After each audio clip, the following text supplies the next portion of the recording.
दिवोदास ने उसका आंचल पकड़कर कहा, मंजू, मैं तुम्हें प्यार करता हूं, प्राणों से भी अधिक, क्या तुम जानती हो?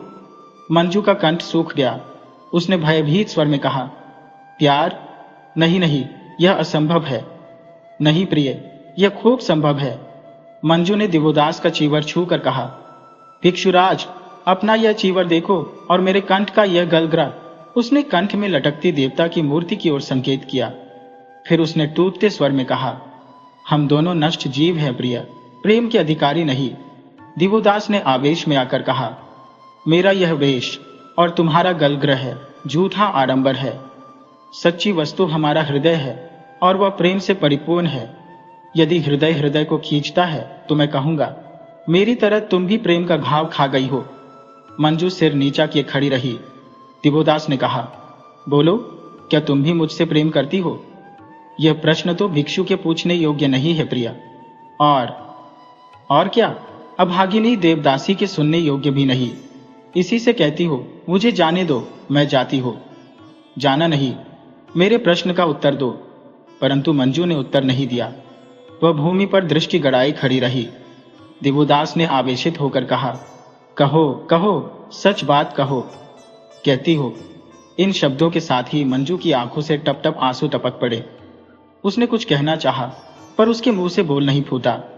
वह वहां से चलने लगी। दिवोदास ने बाधा देकर कहा, तब जाती कहां हो प्रिय? इस पृथ्वी पर कोई शक्ति नहीं जो हमें पृथक कर सके। आओ, हम पति पत्नी के पवित्र सूत्र में बंध जाए। ये ऊर्ध्वोन्मुख सूर्य और ये पतित पावनी गंगा हमारी साक्षी रहेंगे। उसने कसकर मंजू को आलिंगन पाश में बांध लिया। मंजू ने छटपटाकर कहा, भिक्षुराज? कौन भिक्षुराज? मैं विक्रमशिला के महासेठी धनंजय का इकलौता पुत्र दिवोदास हूं। उसने अपना चीवर चीर चार कर फेंक दिया। मंजू हक्की बक्की खड़ी देखती रह गई। उसके मुंह से बड़ी देर तक बोली न निकली। फिर उसने कहा, प्यारे, जानते हो इस अपराध का दंड केवल मृत्यु है। क्या मृत्यु से तुम डरती हो प्रिय? मुझे मृत्यु से भय नहीं, मैं तुम्हारे लिए डरती हूं प्रिय। मैं निर्भय हूं और सारे संसार के सामने मैं श्रेष्ठीराज धनंजय का पुत्र आज से धर्मतः तुम्हारा पति हुआ। मंजू ने पुलकित गात होकर अस्त व्यस्त स्वर में कहा, और श्रेष्ठ पुत्र, मैं लिच्छविराज कुमारी भगवती मंजू घोषा आज से धर्मपूर्वक तुम्हारी पत्नी हुई। दिवोदास ने आश्चर्य से उछल कर कहा, क्या कहा? फिर कहो, राजकुमारी भगवती मंजू घोषा? किंतु तुम्हारी चिरकिंकरी प्रियतमा। उसने दिवोदास की छाती में सिर छिपा लिया। दिवोदास ने उसे कसकर छाती से लगा उसके मुख पर प्रथम चुंबन अंकित किया। मंजू घोषा ने अपने आंचल से एक भव्य माला निकालकर कहा, इसे मैंने नित्य की भांति अपने देवता के लिए बनाई थी, सो उसे अपनी हार्दिक अभिलाषाओं के साथ हृदय के देवता को अर्पण करती हो। माला उसने दिवोदास के कंठ में डाल दी। दिवोदास ने माला को चूमकर और हंसकर कहा, यह देव प्रसाद तो भगवान ही पा सकता है। देखो, यह माला ही हमको एक कर देगी। उसने वही माला कंठ से उतारकर मंजू घोषा के गले में डाल दी। दोनों खिलखिलाकर हंस पड़े और गाढ़ा लिंगन में बद्ध हो गए। आचार्य वज्रसिद्धि ने एकांत कक्ष में दिवोदास को बुलाकर कहा, यह क्या वत्स, मैंने सुना है कि तुमने चीवर त्याग दिया, भिक्षु मर्यादा भंग कर दी। आपने सत्य ही सुना आचार्य, किंतु यह तो गर्हित पाप कर्म है। आप तो मुझे प्रथम ही पाप मुक्त कर चुके हैं आचार्य, अब भला पाप मुझे कहां स्पर्श कर सकता है? पुत्र, तुम अपने आचार्य का उपहास कर रहे हो? आचार्य जैसा समझे। पुत्र, क्या बात है कि तुम मुझसे भयशंकित हो, दूर दूर हो। तुम्हें तो अपने प्रधान 12 शिष्यों का प्रधान बनाया है। तुम्हें क्या चिंता है? मन की बात मुझसे कहो, मैं तुम्हारा गुरु हूं। आचार्य, मुझे आपसे कुछ कहना नहीं है। क्यों? मैं कुछ कह नहीं सकता। तुम्हें कहना होगा पुत्र। तब सुनिए कि मैं भिक्षु नहीं हूं, विवाहित सद्गृहस्थ हूं। ये कैसी बात? जैसा आचार्य समझे। क्या तुम सद्धर्म पर श्रद्धा नहीं रखते? नहीं। कारण? कारण बताऊंगा तो आचार्य अभिनय होगा। मैं आज्ञा देता हूं, कहो। तो सुनिए, आप धर्म की आड़ में धोखा और स्वार्थ का खेल खेल रहे हैं। बाहर कुछ और भीतर कुछ, सब कार्य पाखंडमय है। बस या और कुछ? आचार्य, आपने क्यों मेरा सर्वनाश किया? मुझे इस कपट धर्म में दीक्षित किया, आपने संयम, त्याग, वैराग्य और ज्ञान की कितनी डींग मारी थी, वह सब तो झूठ था ना। पुत्र, तुम जानते हो कि किससे बातें कर रहे हो। दिवोदास ने आचार्य की बात नहीं सुनी।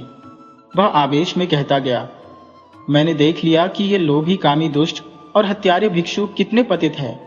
अब साफ साफ कहिए, किस लिए आपने मुझे इस अंधे कुएं में ला पटका है? आपकी क्या दुर्विसंधि है? आचार्य ने कुटिल हाथ से हंसते हुए कहा, तुम्हें सत्य ही पसंद है, सत्य ही सुनाओ। तुम्हारे पिता की अटूट संपदा को हड़पने के लिए यह मेरे जीते जी आप न कर पाएंगे आचार्य, तो तुम जीवित ही न रहने पाओगे। आपने मुझे निर्वाण का मार्ग दिखाने को कहा था। क्रोध न करो बच्चे, वह मार्ग मैं तुम्हें बताऊंगा। सुनो, राजनीति की भांति धर्म नीति भी टेढ़ी चाल चलती है। तुम जानते हो, हिंदू धर्म जीव हत्या का धर्म है। यज्ञ और धर्म के नाम पर बेचारे निरीह पशुओं का वध किया जाता है। यज्ञ के पवित्र कृत्यों के नाम पर मद्यपान किया जाता है। इस हिंदू धर्म में स्त्रियों और मर्दों पर भी उच्च जाति वालों ने पूरे अंकुश रख उन्हें पराधीन बनाया है। अछूतों के प्रति तथा छोटी जाति के प्रति तो अन्यायाचरण का अंत ही नहीं है। वे देवदासियां जो धर्म बंधन में बंधी है, पाप का जीवन व्यतीत करती है। दिवोदास सुनकर और मंजू घोषा का स्मरण करके अधीर हो उठा, परंतु आचार्य कहते गए, पुत्र, आश्चर्य मत करो। बौद्ध धर्म का जन्म इसी अधर्म के नाश के लिए हुआ है, किंतु मूर्ख जनता को युक्ति से ही सीधा रास्ता बताया जा सकता है। उसी युक्ति को तुम छल कहते हो। आचार्य, आपका मतलब क्या है? यही कि मुझ पर विश्वास करो और देखो कि तुम्हें सूक्ष्म तत्व का ज्ञान किस भांति प्राप्त होता है। सूक्ष्म तत्व का या मिथ्या तत्व का? अभिनय मत करो पुत्र। आप चाहते क्या है? एक अच्छे काम में सहायता। वह क्या है? उस दिन उस देवदासी को तुमने देवी का गंधमाल्य दिया था ना, फिर जानते हो वह कौन है? आपका ये वह लिच्छविराज कुमारी मंजू घोषा है। तब फिर उसकी माता लिच्छवी पट्टराज महिषी नृसिंहदेव की पत्नी छद्मवेश में यहां अपनी पुत्री के साथ सुनैना नाम धारण करके देवदासियों में रहती थी। उसे सिद्धेश्वर ने अंधकूप में डलवा दिया है। किस लिए? दिवोदास ने उत्तेजित होकर कहा, लिच्छविराज का गुप्त रत्नागार का पता पूछने के लिए। धिक्कार है इस लालच पर। बच्चा, उसे बचाना होगा। परोपकार भिक्षु का पहला धर्म है। मुझे क्या करना होगा? आज रात को मेरा एक संदेश लेकर बंदी गृह में जाना होगा। क्या छिपकर? हां। नहीं। सुन लड़के, सिद्धेश्वर उस बालिका पर भी पाप दृष्टि रखता है। उसकी रक्षा के लिए उसकी माता का उद्धार करना आवश्यक है। मैं अभी उस पाखंडी सिद्धेश्वर का सिर धड़ से पृथक करता हूं। किंतु पुत्र, बल प्रयोग पशु करते हैं, फिर हमें अपने बलाबल का भी विचार करना है। आपकी क्या योजना है? युक्ति कहिए, कर सकोगे? अवश्य। वज्र सिद्धि ने एक गुप्त पत्र देकर कहा, पहले इसे चुपचाप सुनैना को पहुंचा दो। लेखन सामग्री भी ले जाना। इसके उत्तर आने पर सब कुछ निर्भर है। क्या निर्भर है? सुनैना का संदेश पाकर लिच्छविराज काशी पर अभियान करेगा। समझ गया, किंतु प्रहरी, लो, ये सबका मुंह बंद कर देगी। आचार्य ने मोहरों से भरी एक थैली दिवोदास के हाथों में पकड़ा दी, साथ ही एक तीक्ष्ण कटार भी। इसका क्या होगा? आत्मरक्षा के लिए। ठीक है। ये सुनकर स्वस्थ हो आचार्य ने कहा, तो पुत्र, तुम जाओ, तुम्हारा कल्याण हो। बाहर आकर दिवोदास ने देखा सुखदास खड़ा है। उसने उसे देखकर प्रसन्न होकर कहा, सुना सुना, ये देखो, उसने मोहरों की थैली दी है। देखी, और यह छुरी भी देखी। सुखदास ने हंस दिया। मतलब समझे? पहले ही से समझे बैठा हो। तुम चिंता न करो, चलो मेरे साथ। दोनों एक ओर को चल दिए। उन दिनों राजा के सालों का भी बहुत महत्व था। विलासी राजा लोग नीच ऊंच जात पात का बिना विचार किए सब जाति की लड़कियों को अपनी रानी बना लेते थे, विवाह करके और बिना विवाह के भी। आर्यों के धर्म में पुरानी मर्यादा चली आई है कि उच्च जाति के लोग नीच जाति की लड़की से विवाह कर सकते थे। यह मर्यादा अन्य जाति वालों ने इस काल में बहुत कुछ त्याग दी थी और वे अपनी ही जाति में विवाह करने लगे थे। पर राजा अभी तक जात पात की परवाह न करते थे। छोटी जाति की सुंदरी लड़कियों को खोज खोज कर अपनी अंकशायनी बनाते थे। बहुत लोग अपना मतलब साधने के लिए अपनी लड़कियां घूस दे देकर राजा के रंग महल में भेजते थे। खासकर प्रधानमंत्री की लड़की तो राजा की एक रानी बनती ही थी, जो उसके लिए चतुर जासूस और आलोचक का काम देती थी। इस प्रथा का एक परिणाम यह होता था कि राजा के सालों की एक फौज तैयार हो जाती थी। नीच जाति के दुष्चरित्र लोग किसी भी ऐसी लड़की से संबंध जोड़कर, जो किसी भी रूप में रंग महल में राजा की अंकशायनी हो चुकी हो, उसके भाई बन जाते और अपने को बड़ी अकड़ से राजा का साला घोषित करते थे। इन राजा के सालों की कहीं कोई दाद फरियाद न थी। ये चाहे जिस भले आदमी के घर में घुस जाते, उसकी कोई भी वस्तु उठा ले जाते, हाट बाजार से दुकानदारों का माल उठाकर चंपत हो जाते। इन पर कोई मामला मुकदमा नहीं चला सकता था। मैं राजा का साला, इतना ही कह देने भर से न्यायालय के न्यायाधीश भी उनके लिए कुर्सी छोड़ देते थे। बहुधा इन सालों का प्रवेश राज दरबार में हो जाता था और योग्यता की चिंता न करके इन्हें राज्य में बड़े बड़े पद मिल जाते थे। वहां बैठकर ये लोग अंधेर गर्दियां किया करते थे। ऐसा ही वह सामंती काल था जब 12वीं शताब्दी समाप्त हो रही थी। काशी के बाजार में काशीराज का साला शंभुदेव मुसाहिबों सहित नगर भ्रमण को निकला। हाट बाजार सुनसान था, दुकानें बंद थी, पहर रात बीत चुकी थी, सड़कों पर धुंधला प्रकाश छा रहा था। राजा का यह साला नगर कोतवाल भी था। चलते चलते उसने मुसाहिबों से कहा, खेद है कि कामदेव के बाणों से घायल होकर रात दिन सुरा सुंदरियों में मन फंस जाने से नगर का कुछ हालचाल महीनों से नहीं मिल रहा है। मुसाहिब ने हाथ बांधकर कहा, धन धम मूर्ति, आपको नगर की इतनी चिंता है? शंभुदेव ने कपाल पर आंखें चढ़ाकर कहा, नगर की चिंता मुझे न होगी तो क्या राजा को होगी? अरे आखिर नगर कोतवाल मैं हूं या राजा?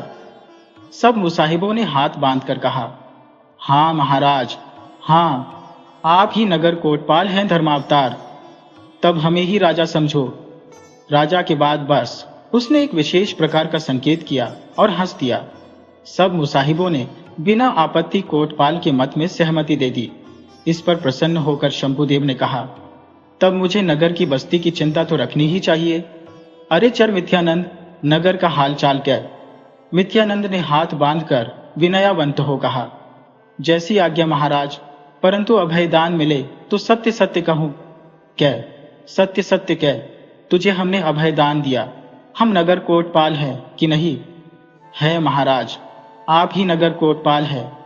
तब क्या, डर मत। सुनिए महाराज, नगर में बड़ा गड़बड़झाला फैला हुआ है। वेश्याएं और उनके अनुचर भूखों मर रहे हैं। लोग अपनी अपनी सड़ी गली धर्म पत्नियों से ही संतोष करने लगे। धुनिया जुलाहे चमार खुलकर मद्य पीते हैं। कोई कुछ नहीं कहता, पर ब्राह्मण को सब टोकते हैं। मद्य की बिक्री बहुत कम हो गई है। लोग रात भर जागते रहते हैं। चोर बेचारों की घात नहीं लगती। वे घर से निकले कि फंसे। सड़कों पर रात भर रोशनी रहती है। भले घर की बहू बेटियां अब छिपकर अभिसार को जानी तो कैसे। और महाराज, अब तो ब्राह्मण भी परिश्रम करने लगे। चर की यह सूचना सुनकर कोतवाल को बहुत क्रोध आया।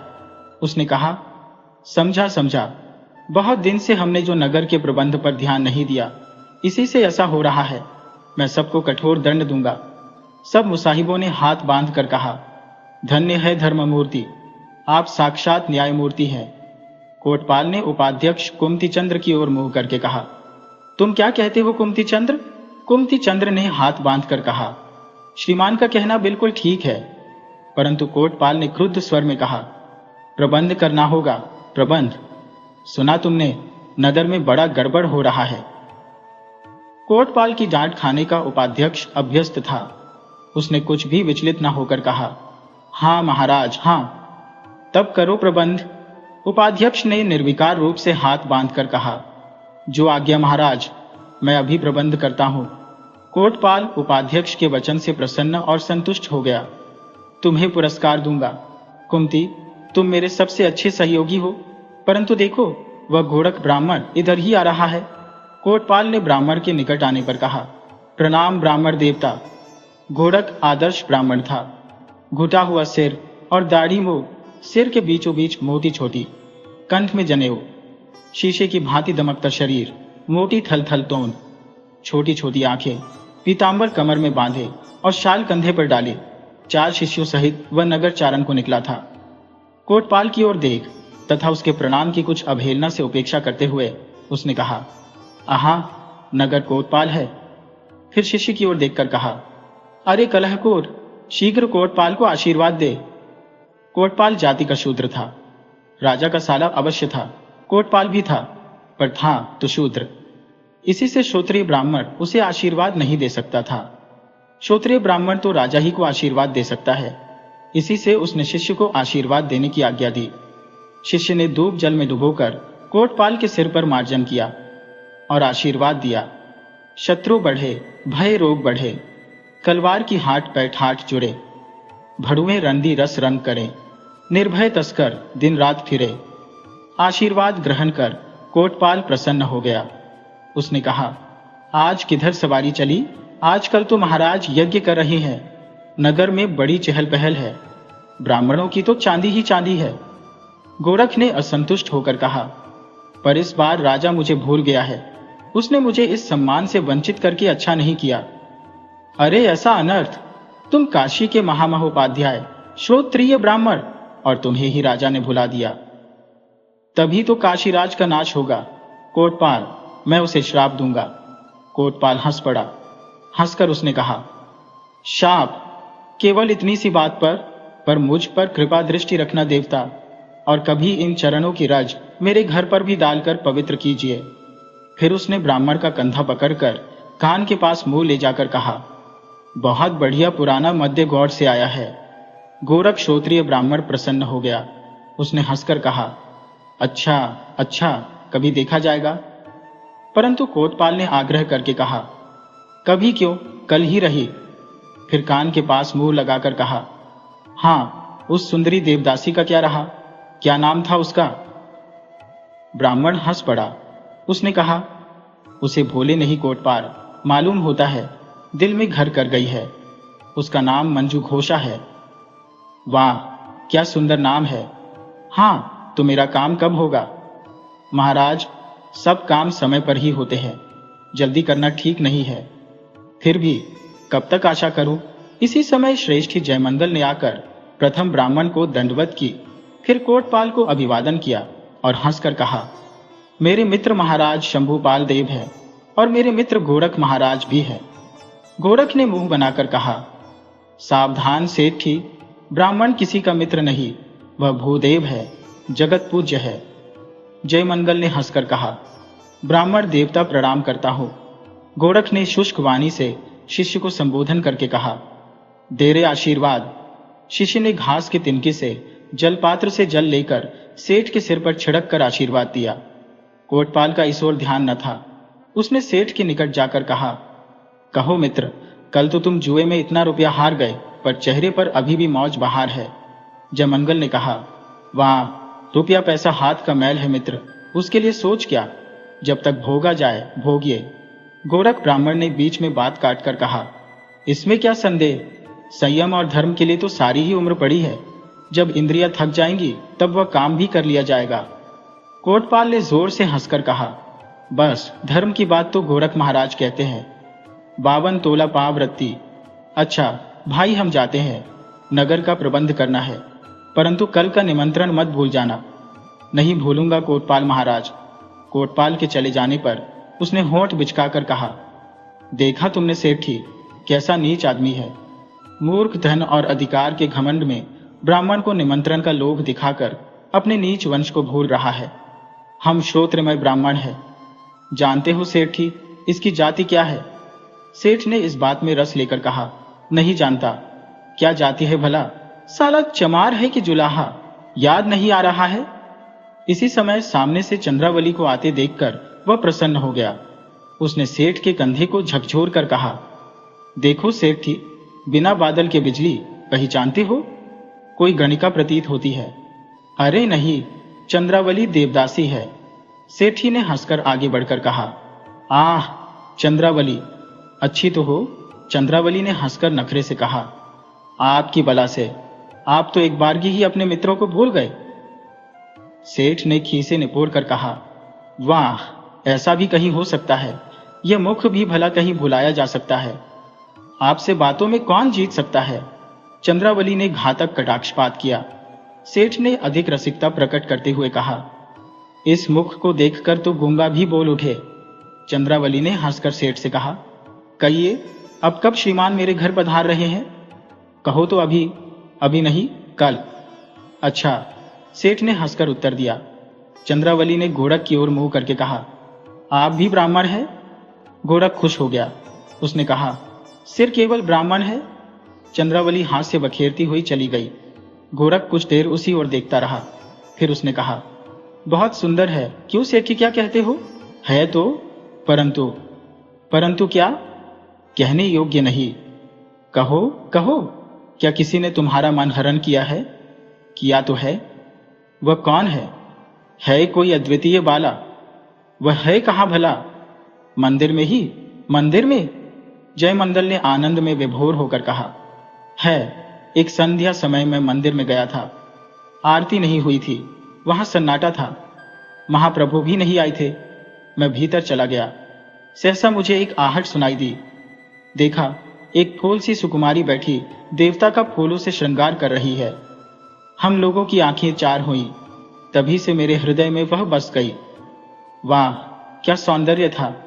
विधाता ने सुंदरता के कण सारे विश्व से समेटकर उसे रचा होगा। उसकी आंखों में आंसू थे और उसके ओठ फड़क रहे थे। क्या तुमने उसका नाम पूछा था? जब मैंने उसके निकट जाकर पूछा, सुंदरी, तेरा नाम क्या है और तुझे क्या दुख है, तो वह बिना उत्तर दिए चली गई। परंतु मुझे उस मोहिनी के नाम का पता चल गया था। वह मंजू घोषा थी। गोरख कुटिलतापूर्वक हंस दिया। उसने कहा, समझा, जिसे देखो वही मंजू घोषा की रट लगा रहा है। सेठी, उसकी आशा छोड़ दो। ये तो ना होगा मित्र, प्राण रहते नहीं होगा, भले ही प्राण भी देना पड़े। ओ हो, यहां तक? तब तो मामला गंभीर है। खैर, तो मैं तुम्हारी सहायता करूंगा। जयमंगल प्रसन्न हो गया। उसने मोहरों की एक छोटी सी थैली ब्राह्मण के हाथ में थमाकर कहा, मैं तुम्हें मुंह मांगा द्रव्य दूंगा देवता। गोरख ने थैली अपनी टेंट में खोसते हुए हंसकर कहा, तब आओ मंदिर में। जयमंगल ने ब्राह्मण का हाथ पकड़ लिया और दोनों आगे बढ़कर एक गली में घुस गए। सारी ही बातें सुखदास ने छिपकर सुन ली थी। उसने समझ लिया कि अवश्य ही मंजू घोषा पर कोई नई विपत्ति आने वाली है। वह सावधानी से अपने को छिपाता हुआ उनके पीछे चला। शयन आरती हो रही थी। मंदिर में बहुत से स्त्री पुरुष एकत्र थे। संगीत नृत्य हो रहा था। भक्तगण भाव विभोर होकर नर्तिकाओं की रूप माधुरी का मधुपान कर रहे थे। दिवोदास एक अंधेरे कोने में छिपा खड़ा था। वह सोच रहा था, शयन विधि समाप्त होते ही मेरा कार्य सिद्ध होगा। कैसी दुख की बात है कि इन पाखंडियों के लिए मुझे भी छल कपट करना पड़ रहा है। उसने देखा, दो अपरिचित पुरुष आकर उसके निकट ही छिपकर खड़े हो गए हैं। दिवोदास ने सोचा, ये लोग कौन है और इस प्रकार छिपकर खड़े होने में इनकी क्या दुर्विसंधि है। वह इतना सोच ही रहा था कि आगंतुकों में से एक ने कहा, किंतु मंजू घोषा तो यहां दिखाई नहीं दे रही है। मंजू का नमा सुनकर दिवोदास के कान खड़े हो गए। उसने सोचा, यह कोई नया षड्यंत्र है। वह ध्यान से उनकी बातें सुनने लगा। आगंतुकों में एक गोरख ब्राह्मण था, दूसरा जयमंगल सेठ। सेठ ने कहा, क्या यह सच है कि महाप्रभु भी उस छोकरी पर मुग्ध है? गोरख ने उसका हाथ दबाकर कहा, चुप चुप, महाप्रभु इधर ही आ रहे हैं। दोनों अंधकार से निकलकर बाहर प्रकाश में आ खड़े हुए। सिद्धेश्वर को देखकर दोनों ने प्रणाम किया। सिद्धेश्वर ने हंसकर आशीर्वाद देते हुए कहा, आज नगर की चहल पहल छोड़कर श्रेष्ठ ही इस समय यहां कैसे? महाराज, क्या यहां सब कुछ नीरस ही है? जिसने कंचन कामिनी का स्वाद ले लिया, उसे देव प्रसाद में क्या स्वाद मिलेगा? गुरुदेव, जैसे बिना विरह के प्रेम का स्वाद नहीं मिलता, उसी प्रकार बिन विलास किए शांति का अनुभव नहीं होता। यह तो तुम्हारी भावुकता है श्रेष्ठी। जो कामना के अग्निकुंड में ईंधन डालेंगे, शांति कहां मिलेगी? उसने गोरख की ओर तीखी दृष्टि से देखा। जयमंगल ने कहा, महाराज, विधाता ने भोग विलास के लिए जवानी और त्याग के लिए बुढ़ापा दिया है। सिद्धेश्वर ने हंसकर कहा, हो सकता है श्रेष्ठी, जब तक समय है भोग लो। फूल सूख जाएगा, गंध हवा में मिल जाएगी। जगत में दो ही मार्ग है, भोग और योग। तुम भोग के मार्ग पर हो, मैं योग के। अच्छा, अब जाता हो। चिरंजीव रहो। सिद्धेश्वर के जाने पर गोरख ने सिर उठाया। अब तक वह सिर नीचा किए खड़ा था। अब उसने कहा, ये साक्षात कलयुग के अवतार है श्रेष्ठी। जयमंगल ने हंसकर कहा, मालूम तो यही होता है, परंतु इनके तप और वैराग्य की तो बड़ी बड़ी बातें सुनी है, वे क्या सब झूठी है? आओ देखो। उसने संकेत से सेठ को पीछे आने को कहा और एक पेचीदा तंग गली में घुस गया। उन दोनों के पीछे दिवोदास भी छिपता हुआ चला। इसी समय सुखदास भी उससे आ मिला। एक कुंज के निकट पहुंचकर सिद्धेश्वर ने पुकारा, माधव। माधव ने सम्मुख आ प्रणाम किया। सिद्धेश्वर ने कहा, माधव, अभागे बौद्धों को धोखा देने और मेरी सभी गुप्त आज्ञाओं की तत्परता से पालन करने के बदले मैंने तुम्हें भंडार का प्रधान अधिकारी बनाने का निश्चय कर लिया है। यह तो प्रभु की दास पर भारी कृपा है। तुम जानते ही हो कि सुंदरियों का कोमल आलिंगन मेरी योग साधना है। हाँ प्रभु, मुझे कोई कुछ समझे, परंतु तुमसे कुछ छिपाना नहीं चाहता। मैं अपनी चित्तवृत्ति के देवता को सुंदरियों की बलि से संतुष्ट करता हूं। तुम्हें मालूम है कि लिच्छवी राजकुमारी मंजू घोषा इस समय मेरी आंखों में है। मैं उसका रक्षक हूं। माधव ने हंसकर कहा, समझ गया प्रभु, अब रक्षण काल समाप्त हो गया। वह फल सावधानी से पाला गया है, अब पक गया है। महाप्रभु अब उसे भक्षण किया चाहते हैं। ठीक समझे माधव, जिस तरह प्रभात की वायु फूल की कली को खिलाकर उसकी सुगंध ले उड़ती है, उसी तरह यौवन के प्रभात ने उस कली को खिला दिया है। अब उसकी सुगंध मेरे उपयोग में आनी चाहिए। गोरख ने जयमंगल का हाथ दबाया और दिवोदास ने वस्त्र में छिपी छुरी को संभाला। सुखदास ने पीछे से उसके कान में कहा, चुपचाप सब कृत्य देखो, जल्दी मत करो। माधव ने कहा, तो इसमें क्या कठिनाई है प्रभु? वह अभागा उस पर मोहित प्रतीत होता है। ध्यान रखना, ये भाग्यहीन मिथ्यावादी लोग मंदिर के भेद को न जानने पाए। ऐसा ही होगा प्रभु, और क्या आज्ञा है? आज आधी रात को मैंने मंजू घोषा को महामंत्र दीक्षा देने के लिए गर्भगृह में बुलाया है। इसी के लिए वह 3 दिन से व्रत और उपासना कर रही है, तो उसे दोपहर रात बीते मेरे सोने के कमरे में ले आना समझे। समझ गया प्रभु। एक बात और। क्या? अंधकूप पर कड़ा पहरा लगा दो, जिससे यह खबर सुनैना के कानों में न पड़ने पाए। बहुत अच्छा। माधव एक ओर को चल दिया और सिद्धेश्वर दूसरी ओर को। गोरख ने कहा, अब कहो। जयमंगल ने तलवार वस्त्र से निकालकर कहा, रक्षा करनी होगी। दिवोदास ने आठ से बाहर आकर कहा, मैं तुम्हारी सहायता करूंगा। सुखानंद ने बढ़कर कहा, और मैं भी। जयमंगल ने कहा, वाह, तब तो हमारा दल विजयी होगा। चारों जन कुछ सोच सलाह कर एक अंधेरी गली में घुस गए।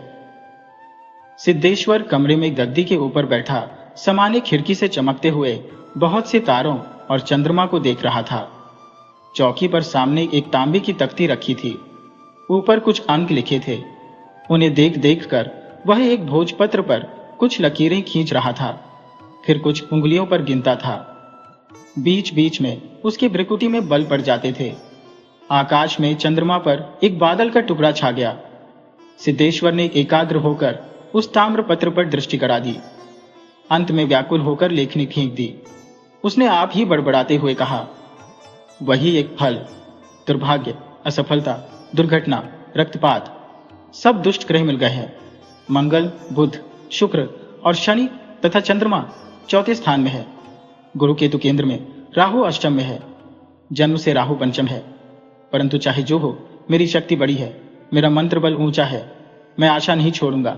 7 अरब की संपदा और अनिंद्य सुंदरी मंजू घोषा त्यागने की वस्तु नहीं।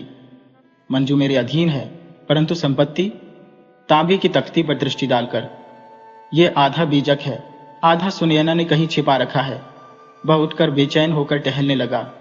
उसने फिर कहा, चाहे जो हो, छल से या बल से मैं उसे वश में करूंगा। परंतु इतना विलंब क्यों हो रहा है? माधव उसे अभी तक लाया क्यों नहीं? कहीं उस पर मेरा कौशल तो प्रकट नहीं हो गया? नहीं, यह संभव नहीं। इसी समय एक विश्वस्त दासी ने आकर सूचना दी कि माधव और दासी मंजू घोषा चरण सेवा में आ रहे हैं। सिद्धेश्वर ने प्रसन्न होकर कहा, उन्हें आने दो। आगे मंजू, पीछे माधव ने आकर प्रणाम किया। सिद्धेश्वर ने कहा, माधव, इसे पवित्र देवी के कक्ष में ले जाओ और पूजा का प्रबंध करो। मैं अभी आकर इसे महामंत्र की दीक्षा दूंगा। मंजू से, मंजू, आज तुम्हारा जीवन सफल होगा। माधव झुककर चल दिया। मंजू भी सिर झुकाकर चुपचाप पीछे पीछे चली गई। सिद्धेश्वर ने हाथ मलते हुए कहा, अब कहाँ जाती है? वह अपने हाथ से ढाल ढालकर मद्य पीने लगा। माधव मंजू को लेकर गुप्त द्वार से उस अंधेरी टेढ़ी मेढ़ी राह से चला। मंजू भयभीत हुई। उसने कहा, यहाँ कहाँ लिए जाते हो? पवित्र देवी तो वही है, पर यहाँ तो घोर अंधकार है। तुम्हारे जाते ही वह अलौकिक हो जाएगा। मुझे मेरे आवास में पहुंचा दो माधव। आज नहीं, कल। कल क्यों? कल मैं तुम्हारी आज्ञा का पालन करूंगा। इसका क्या मतलब है? कल तुम में वह शक्ति आ जाएगी। मैं नहीं समझी माधव। न समझना ही अच्छा है। क्यों? सेवक का धर्म समझाना नहीं, आज्ञा का पालन करना है। मंजू क्या? वे एक एकांत कक्ष में पहुंचे। वहां बड़ी बड़ी विशाल विकराल मूर्तियां रखी हुई थी। माधव ने उंगली से दिखाकर कहा, वह देवी है, वही रहो, और जो कुछ पूछना हो आचार्य से पूछना। मंजू कुछ देर चुपचाप खड़ी माधव को एकटक देखती रही। माधव मंजू को वहीं खड़ी छोड़कर चला गया। मंजू वहां की भयानक मूर्तियों को देखकर भय से कांपने लगी।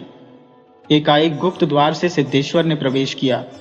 सिद्धेश्वर ने मंजू के निकट आकर कहा, सुंदरी मंजू घोषा, तुम्हारे आने से इस पवित्र स्थान के सभी दीपक मंद पड़ गए, समझती हो क्यों? मंजू ने नीची दृष्टि से कहा, नहीं प्रभु, तुम्हारी सुंदरता से, तुम्हारे कोमल अंग की सुगंध ने यहाँ के सभी फूलों की सुगंध को मात कर दिया है। मंजू विरक्त भाव से चुप खड़ी रही। उसने लज्जा और संकोच से सिर झुका लिया।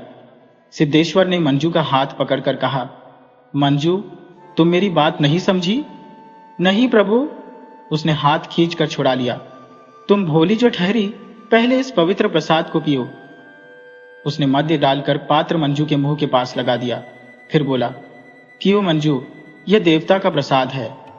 मंजू ने निषेध किया, परंतु सिद्धेश्वर ने उसे जबरदस्ती पिला दिया। पीछे स्वयं भी मंजू भयभीत हो एक खंभे के सहारे टिक गई। सिद्धेश्वर ने कहा, तुम्हारे सौंदर्य का मद इस मद से बहुत अधिक है, समझी मंजू? उसने मंजू की ठोड़ी छूकर कहा, प्रभु, आप गुरु हैं, ऐसी बातें न कीजिए। सिद्धेश्वर ने हंसकर कहा, ठीक है, आओ अब महामंत्र की दीक्षा दूं। उसने उसका हाथ पकड़ा और एक ओर को ले चला। दिवोदास, जयमंगल, सुखानंद और गोरख भी छिपते हुए पीछे पीछे चले।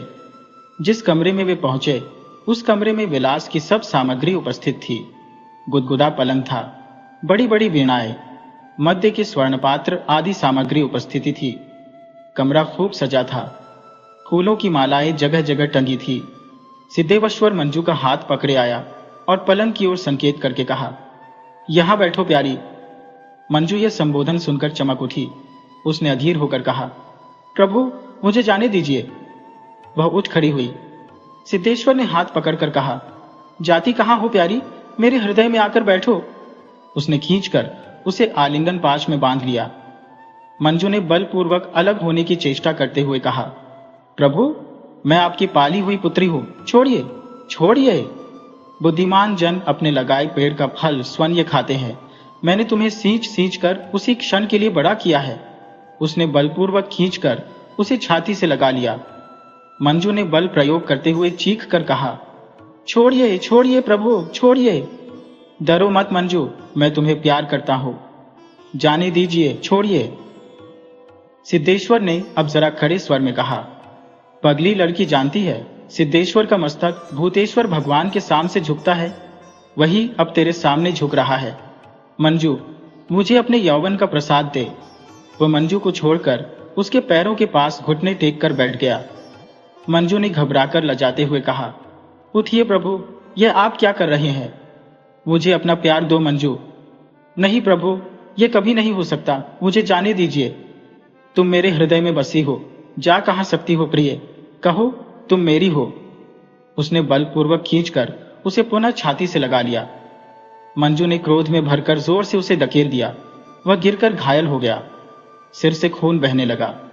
उसने क्रोधित हो उठकर मंजू पर चोट करनी चाहिए, तभी अकस्मात गुप्त द्वार खुल गया। दिवोदास और जयमंगल तलवार लिए घुस आए और पीछे पीछे सुखानंद भी। इन सबको देखकर सिद्धेश्वर विमूढ़ हो गया। सिद्धेश्वर, तुम कौन हो? पहचान कर। पापिष्ठ बौद्ध भिक्षु, और तुम अभागे युवक? दिवोदास, मैं तुम्हारा काल हूं। पापिष्ठ, पाखंडी। ये कहकर दिवोदास तलवार फेंककर सिद्धेश्वर से भिड़ गया। मल्ल युद्ध होने लगा। लड़ते लड़ते एक पत्थर के खंभे के पास दोनों जा पहुंचे।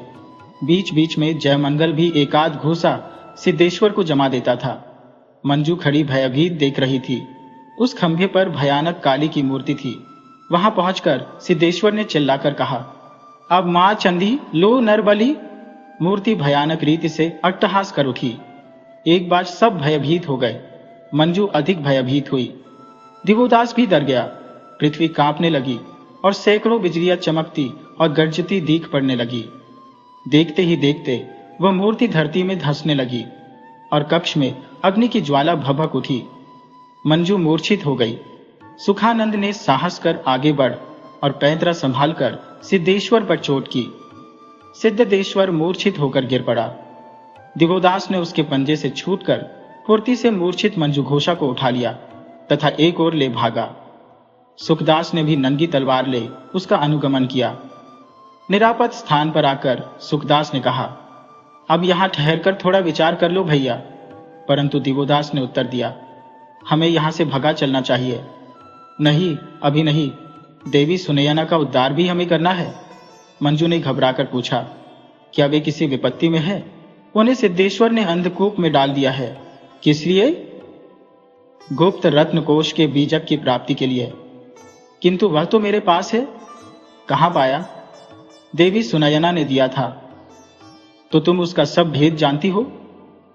हां, उन्होंने बताया है कि मैं लिच्छवी महाराज श्री नृसिंह देव की पुत्री हूं। और देवी सुनैना कौन है? यह भी उन्होंने बताया। वे मेरी माता की दासी और मेरी धाई मां है। देवी सुनैना तुम्हारी जन्मदात्री मां और लिच्छविराज की पट्टराज महिषी सुकीर्ति देवी है। मंजू ने आश्चर्य और आनंद से कांपते हुए कहा, सच? वे तुम्हारे ही कारण अपनी मर्यादा और प्रतिष्ठा को लात मारकर यहां पर गर्हित जीवन व्यतीत कर रही है। मंजू की आंखों में झरझर मोती झरने लगे। उसके फूल से होठों से मां मां की ध्वनि निकली। दिवोदास ने उसे धैर्य बंधाते हुए कहा, घबराओ मत, तुम अभी आवास में जाओ। अब सूर्योदय में विलंब नहीं है। दिन में वह पापिष्ठ तुम्हारा कुछ अनिष्ट न कर सकेगा। तथा तुम अकेली मत रहना, सबके साथ रहना। हम महारानी का उद्धार करके तथा उन्हें सुरक्षित स्थान पर पहुंचाकर तुमसे मिलेंगे। फिर कहीं भाग चलने पर विचार होगा। मैं भी तुम्हारे साथ चलूं तो? ठीक नहीं होगा, कार्य में बाधा होगी। तुम जाकर स्वाभाविक रूप से अपनी नित्यचर्या करो, मानो कुछ हुआ ही नहीं। मंजू ने स्वीकार किया। वह अपने आवास की ओर आई। सुखदास और दिवोदास ने परामर्श किया। सुखदास ने कहा, मैंने प्रहरियों को मिला लिया है। वे महारानी को छोड़ देंगे। अब उन्हें लेकर कहां छिपाया जाए, यही सोचना है। तो यह भी उन्हीं से परामर्श करके सोचा जाएगा। वही इसका ठीक समाधान कर सकेंगी। तो फिर विलंब क्यों? दोनों ने अपने हाथ के शस्त्रों को सावधानी से पकड़ा और अंधकार में एक ओर बढ़े। दिवोदास ने कहा, वे दोनों कुत्ते क्या हुए? वह धूर्त ब्राह्मण तो मेरे हाथ से बचकर भाग निकला, परंतु सेज को मैंने बांधकर एक खूब सुरक्षित स्थान पर डाल दिया है। तो यही अंधकूप का द्वार है। तुम प्रहरी से बात करो। सुखदास ने प्रहरी से संकेत किया। उसने चुपके से द्वार खोल दिया। दोनों अंधकूप में प्रविष्ट हुए। दुर्गंध और सील के मारे वहां सांस लेना भी दुर्लभ था। सुखदास ने कहा, क्या महारानी जाग रही है? कौन है? मैं सुखदास हूं। मेरे साथ श्रेष्ठ के पुत्र दिवोदास भी है। शुभ है कि आप लोग सुरक्षित है, किंतु मेरी मंजू, वह सकुशल है। आप उसकी चिंता न करें महारानी। आप यहां से निकलिए। निकलकर कहां जाऊं?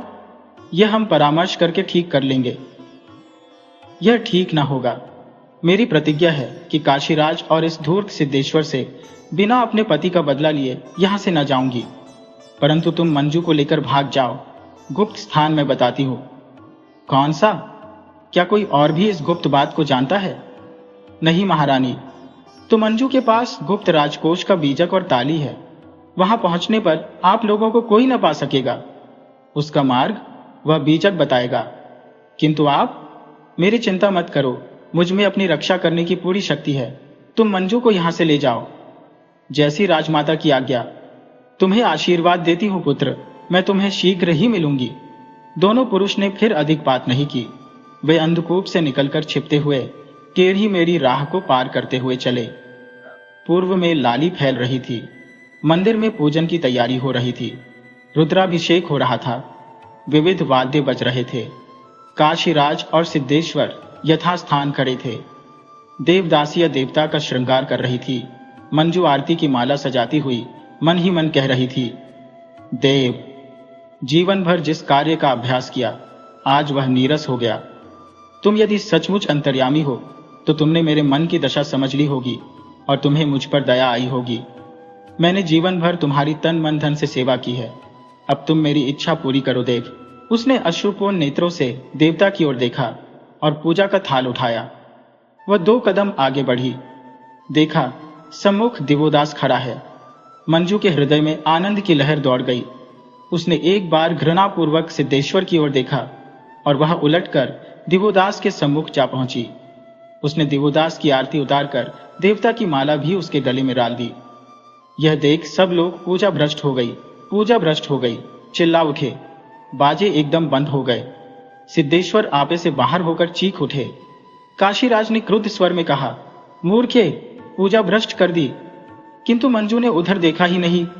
उसने आनंद विभोर होकर दिवोदास के निकट आकर कहा, पतिदेव, पूजा सार्थक हुई ना? हाँ प्रिय, काशीराज ने क्रुद्ध होकर कहा। दोनों को बांध लो। राजाज्ञा का तुरंत पालन हुआ। मंजू को उसी के कमरे में बंद कर दिया गया और दिवोदास को नदी के उस पार दुर्गम दुर्ग में बंदी कर दिया गया। मंजू की सखी लता उसके लिए भोजन लेकर आई तो मंजू ने कहा, सखी, क्या तू उनका कुछ समाचार जानती है? जानती हो, पर सुनकर तुम्हें दो आंख होगा। फिर भी कह दे सखी। मंजू, इस प्रेम में अपने को नष्ट न कर। आह सखी, मैं प्यार का घाव खा बैठी हो।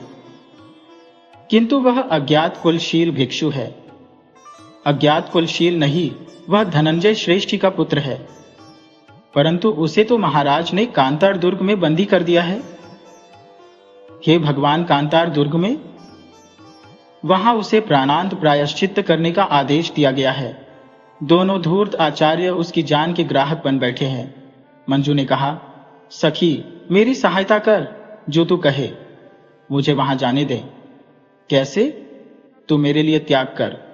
तेरे लिए मेरे प्राण भी उपस्थित है। तो तू यहां मेरे स्थान में रह, मैं तेरे वस्त्र पहनकर निकल जाऊंगी। तो तू जा।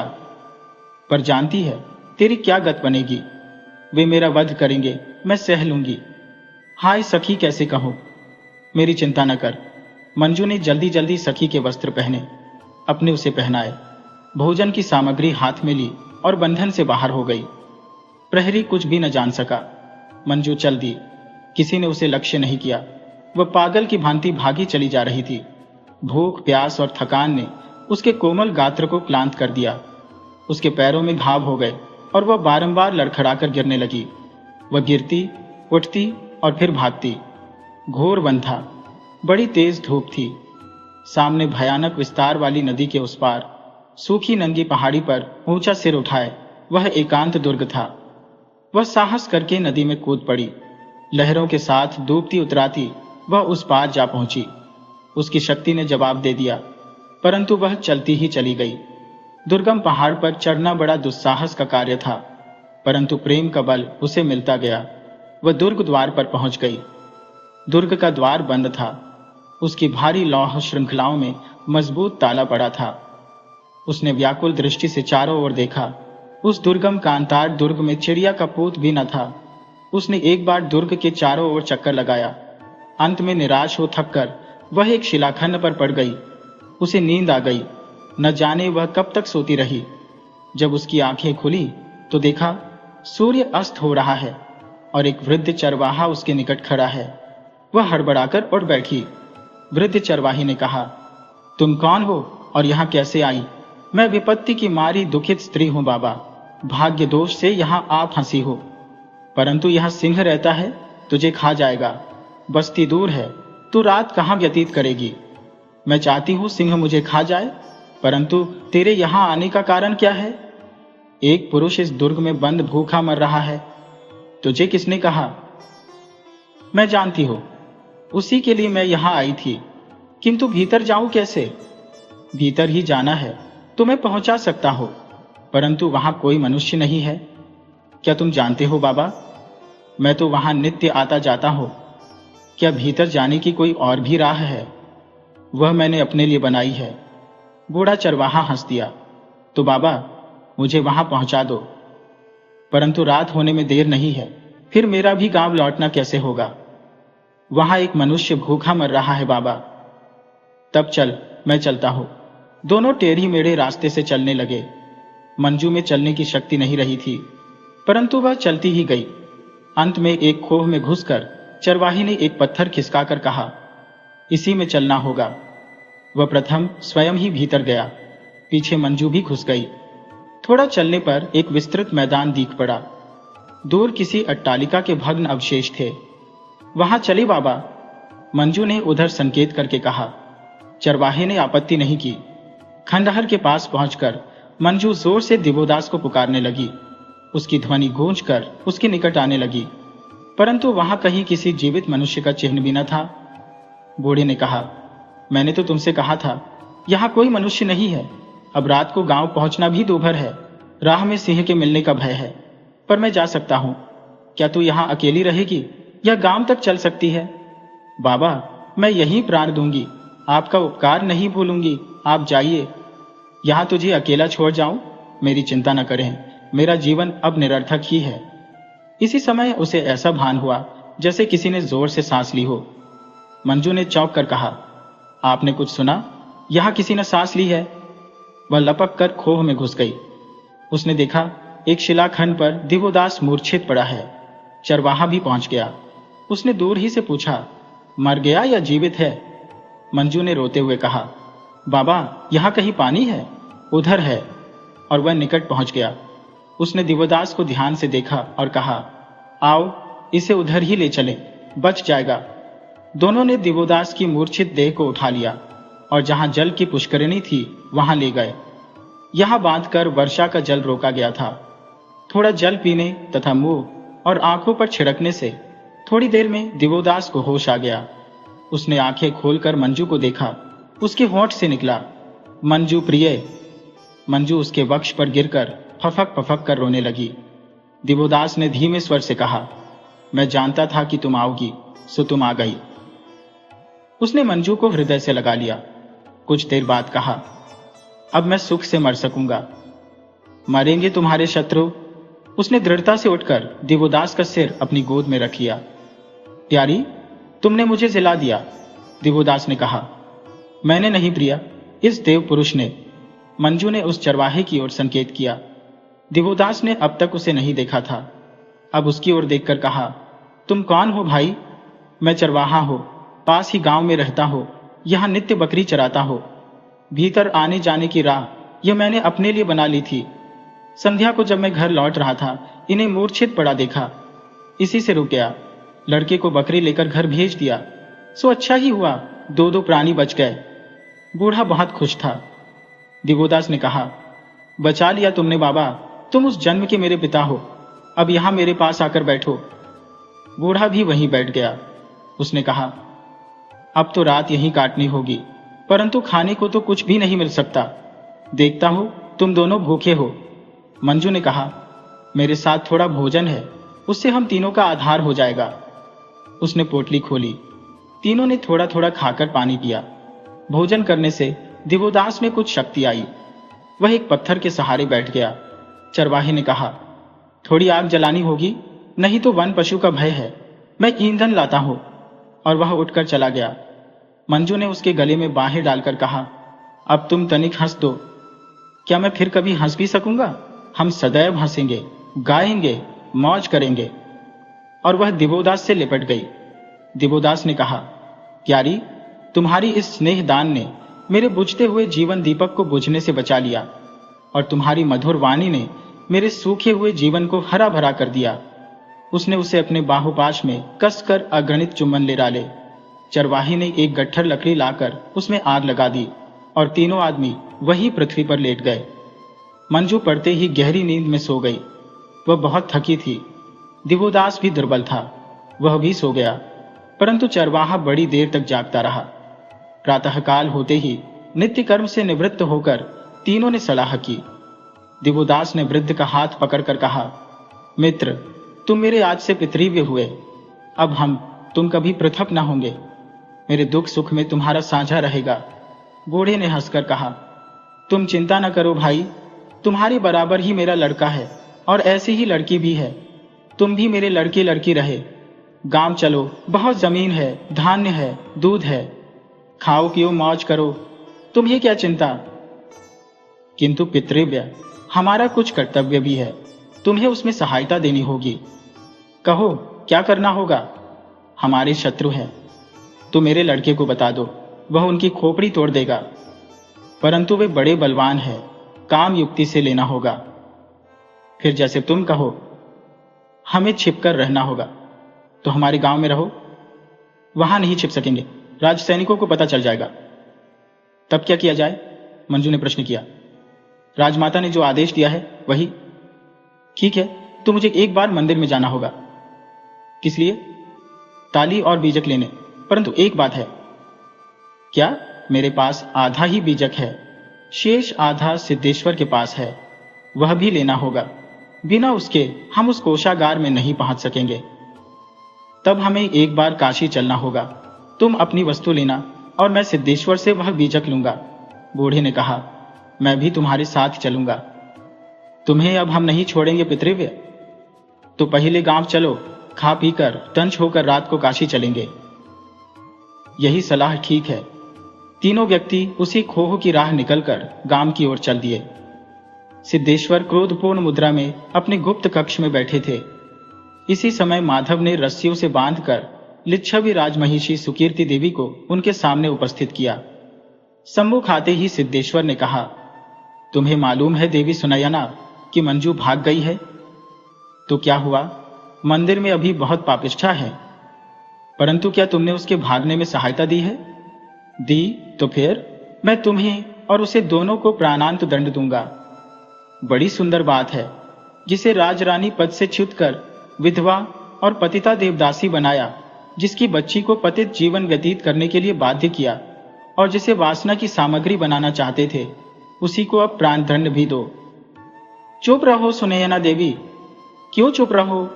मैं ढोल पीटकर संसार को बताऊंगी कि मैं कौन हूं और तुमने मेरे साथ किया है। तुम जो चाहो कहो, कौन तुम पर विश्वास करेगा?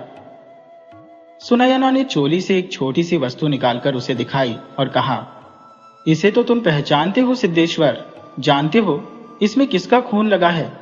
इसे देखकर तो लोग विश्वास कर लेंगे। उन वस्तु को देखकर सिद्धेश्वर भयभीत हुआ। उसने कहा, देवी सुनयना, इस प्रकार आपस में लड़ने झगड़ने से क्या लाभ होगा? तुम मुझे उस खजाने का शेष आधा बीजक दे दो, मैं तुम दोनों को मुक्त कर दूंगा। बस, प्राण रहते यह कभी नहीं होगा, तो तुम वो प्राण रहने ही न पावेंगे। जिसने प्राण दिया है वही उसकी रक्षा भी करेगा। तुम जैसे शृगालों से मैं नहीं डरती।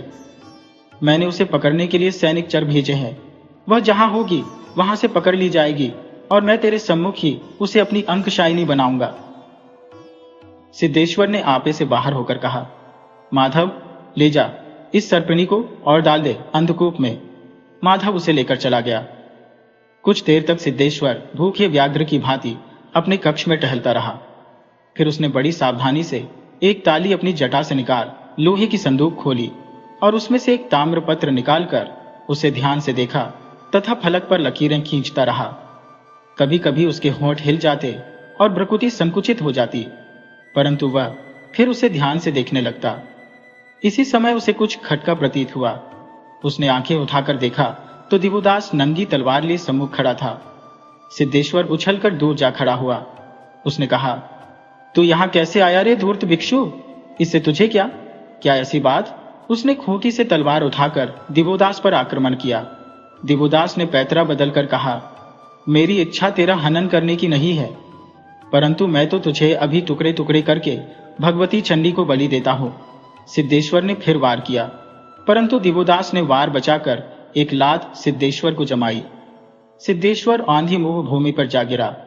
दिवोदास ने ताम्रपट्ट उठाया और अपने वस्त्र में रख लिया। सिद्धेश्वर ने गरज कर कहा, अब आगे वह पत्र मुझे दे। वह तेरे बाप की संपत्ति नहीं है रे धूर्त। तब ले मर। उसने अंधाधुंध तलवार चलाना प्रारंभ किया।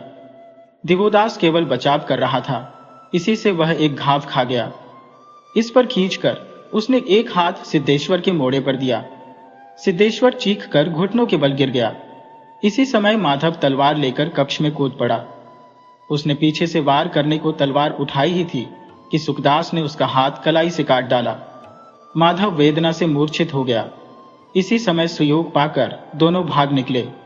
भागते भागते सुखदास ने कहा, वहां कुंज में बिटिया छिपी बैठी है, तुम उसे लेकर और दीवार फांद कर वाम तोरण के पीछे आओ, वहां अश्व तैयार है, मैं उधर व्यवस्था करता हूं। ये कहकर सुखदास एक ओर जाकर अंधकार में विलीन हो गया। दिवोदास उसके बताए स्थान की ओर दौड़ चला। संकेत पाते ही मंजू निकल आई। दिवोदास ने कहा, तुम्हारा कार्य हुआ? हां, और तुम्हारा? हो गया, तब चलो। किंतु वह वृद्ध? उन्हें मैंने आगे भेज दिया है। तब चलो। दोनों काम तोरण के पृष्ठभाग की ओर वृक्षों की छाया में छिपते हुए चले। दिवोदास एक वृक्ष पर चढ़ गया। उसने मंजू को भी चढ़ा लिया और दोनों दीवार फांद गए। दिवोदास ने कहा, यहां अश्व तो नहीं है, पर रुकना निरापद नहीं, हमें चलना चाहिए। चलो फिर, अश्व आगे मिलेंगे। दोनों अंधकार में विलीन हो गए। गहन अंधेरी रात में मंजू और दिवोदास ने निविड़ वन में प्रवेश किया। मंजू ने कहा, मां का कहना है कि वह जो सुदूर क्षितिज में दो पर्वतों के शृंग परस्पर मिलते दिखते हैं, उनकी छाया जहां एकीभूत हो हाथी की आकृति बनाती है, वही निकट ही उस गुप्त कोश का मुख द्वार है। इसलिए हमें उत्तराभिमुख चलते जाना चाहिए। विंध्य गुहा को पार करते ही हम कौशाम्बी कानन में प्रवेश कर जाएंगे। परंतु प्रिय, यह तो बड़ा ही दुर्गम वन है। रात बहुत अंधेरी है, हाथ को हाथ नहीं सूझता। बादल मंडरा रहे हैं, एक भी तारा दृष्टिगोचर नहीं होता। वर्षा होने लगी तो राह चलना एक बारगी ही असंभव हो जाएगा। चाहे जो भी हो प्रिय, हमें चलते ही जाना होगा। जानते हो, उस बाघ ने अपने शिकारी कुत्ते हमारे लिए अवश्य छोड़े होंगे। चले जाने के सिवा और किसी तरह निस्तार नहीं है। यह तो ठीक है, पर मुझे केवल तुम्हारी चिंता है प्यारी।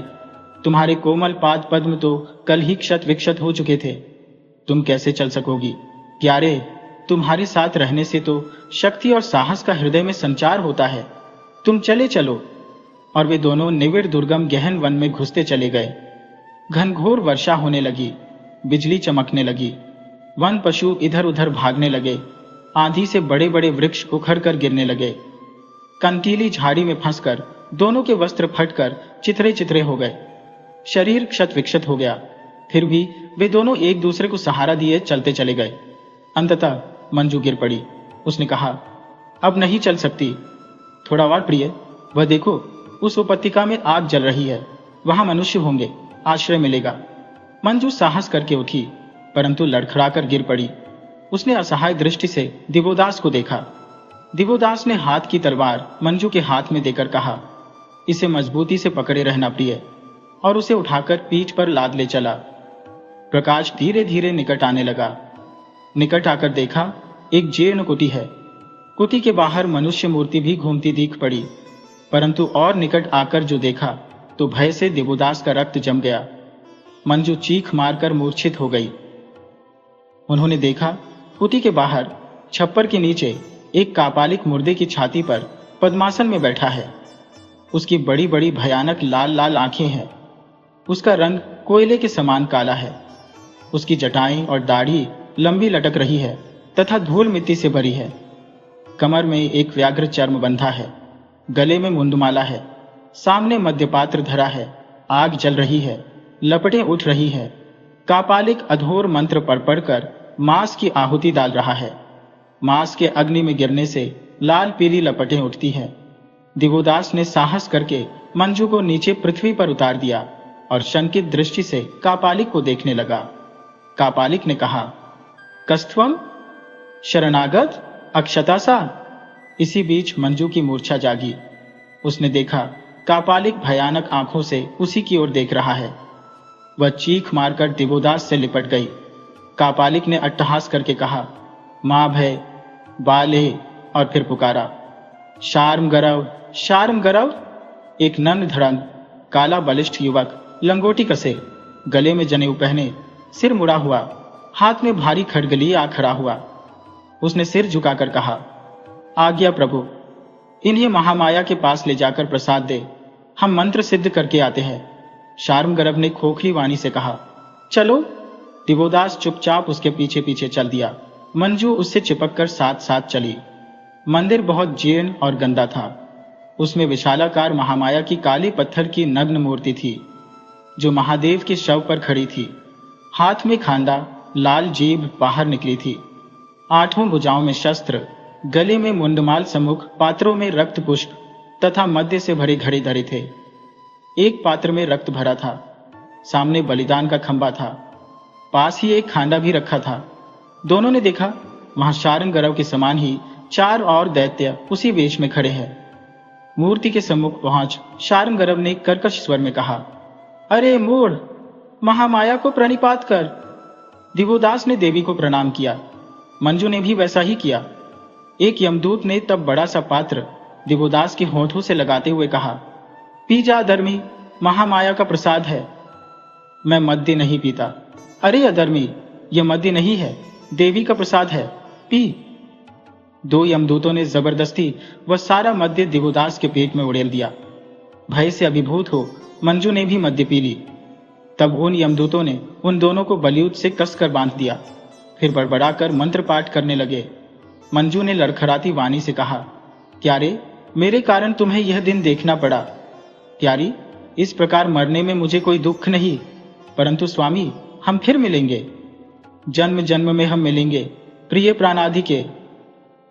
इसी समय कापालिक ने आकर कहा, प्राणियों, आज तुम्हारा अहोभाग्य है, तुम्हारा शरीर देवार्पण होता है।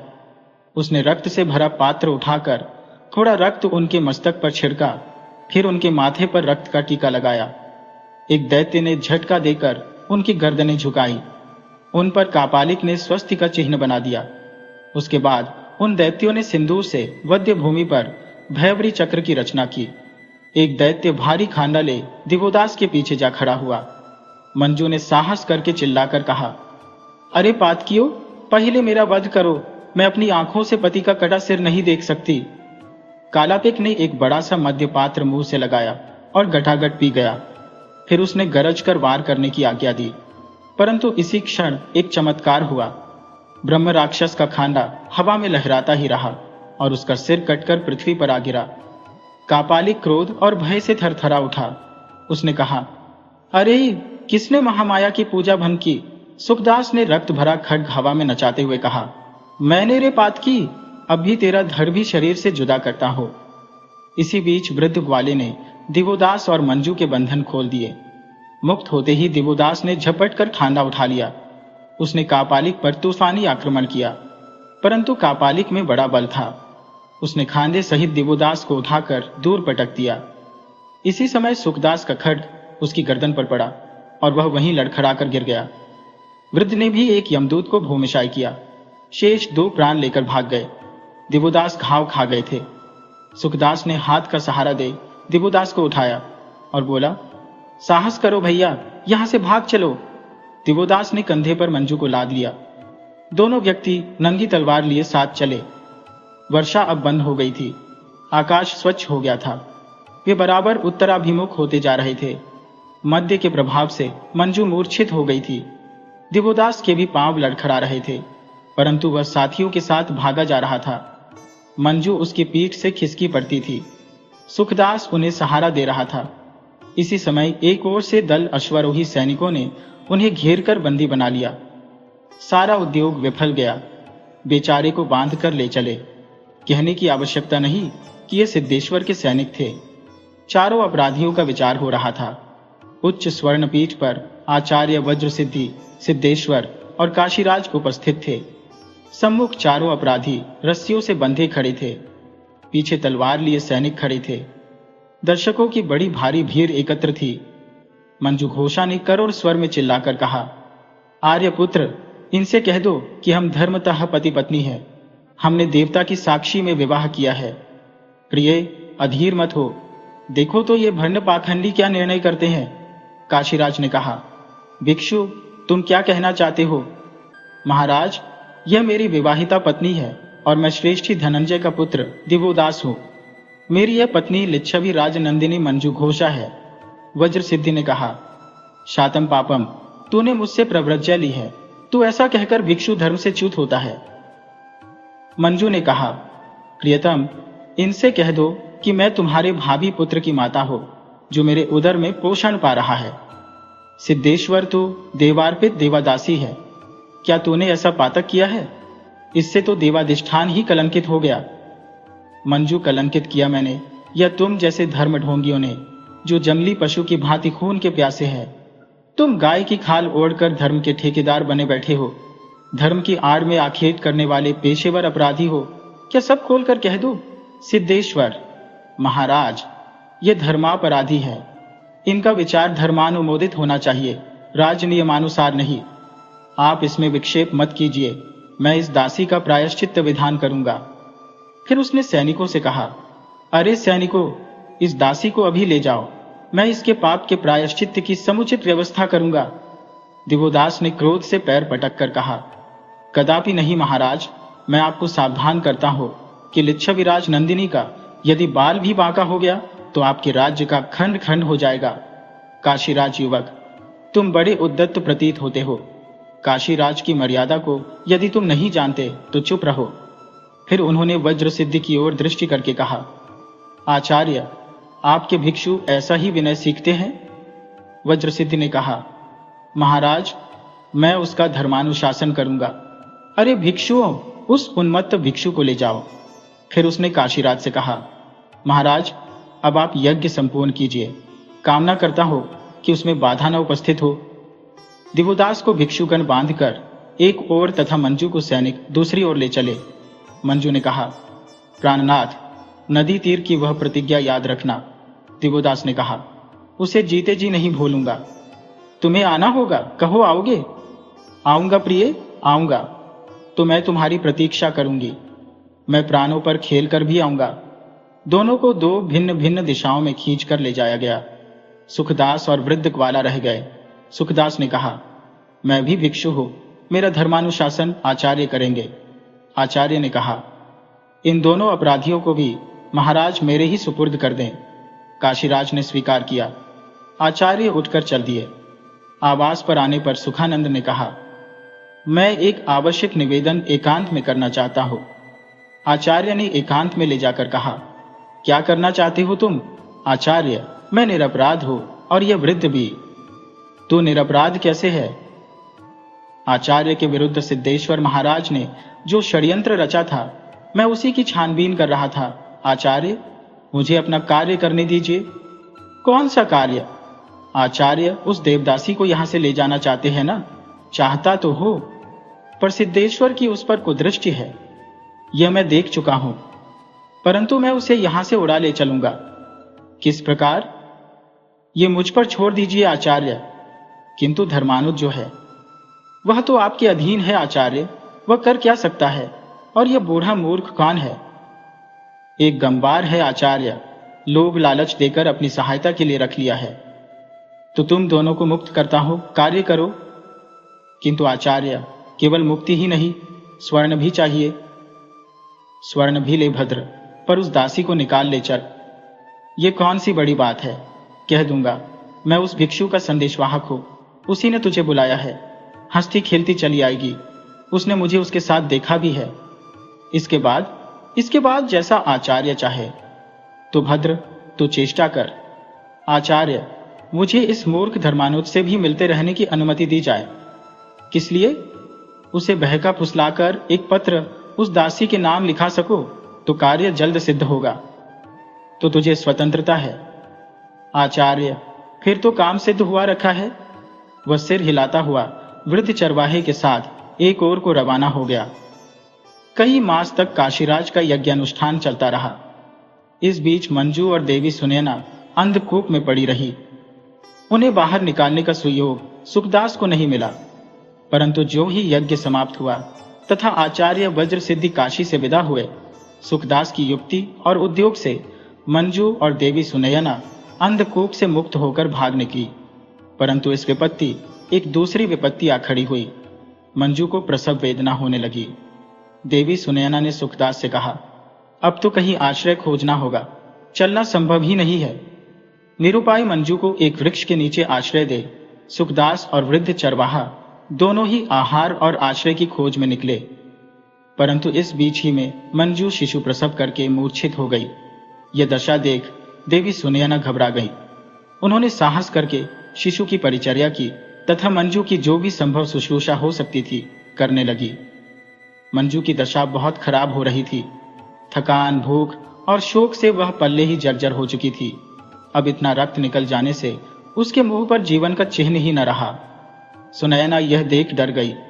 उसने यत्न से उसकी मूर्छा दूर की। होश में आकर मंजू एक तक मां का मुंह देखने लगी, फिर बोली, मां, अब उनके दर्शन तो ना हो सकेंगे? क्यों नहीं बेटी, उन्होंने कहा था जब पुत्र का जन्म होगा मैं आऊंगा। कुछ रुककर पुनः बोली, पर उनके आने के पहले तो हम ही वहां चल रहे हैं। नहीं जानती मां मैं कहां जा रही हूं, किंतु मेरा एक अनुरोध रखो मां। कह बेटी, यदि मेरी मृत्यु हो जाए और वे ना आए तो जैसे बने बच्चे को उनके पास अवश्य पहुंचा देना, और यह संदेश भी कि तुम्हारे आने की आशा में मंजू अब तक जीवित रही। तुम्हारे निराश प्रेम का फल तुम्हारे लिए छोड़ गई। बेटी, इतना धीरज न छोड़ो। मां, कदाचित यह अस्तगत सूर्य की स्वर्ण किरण मेरी मुक्ति का संदेश लाई है।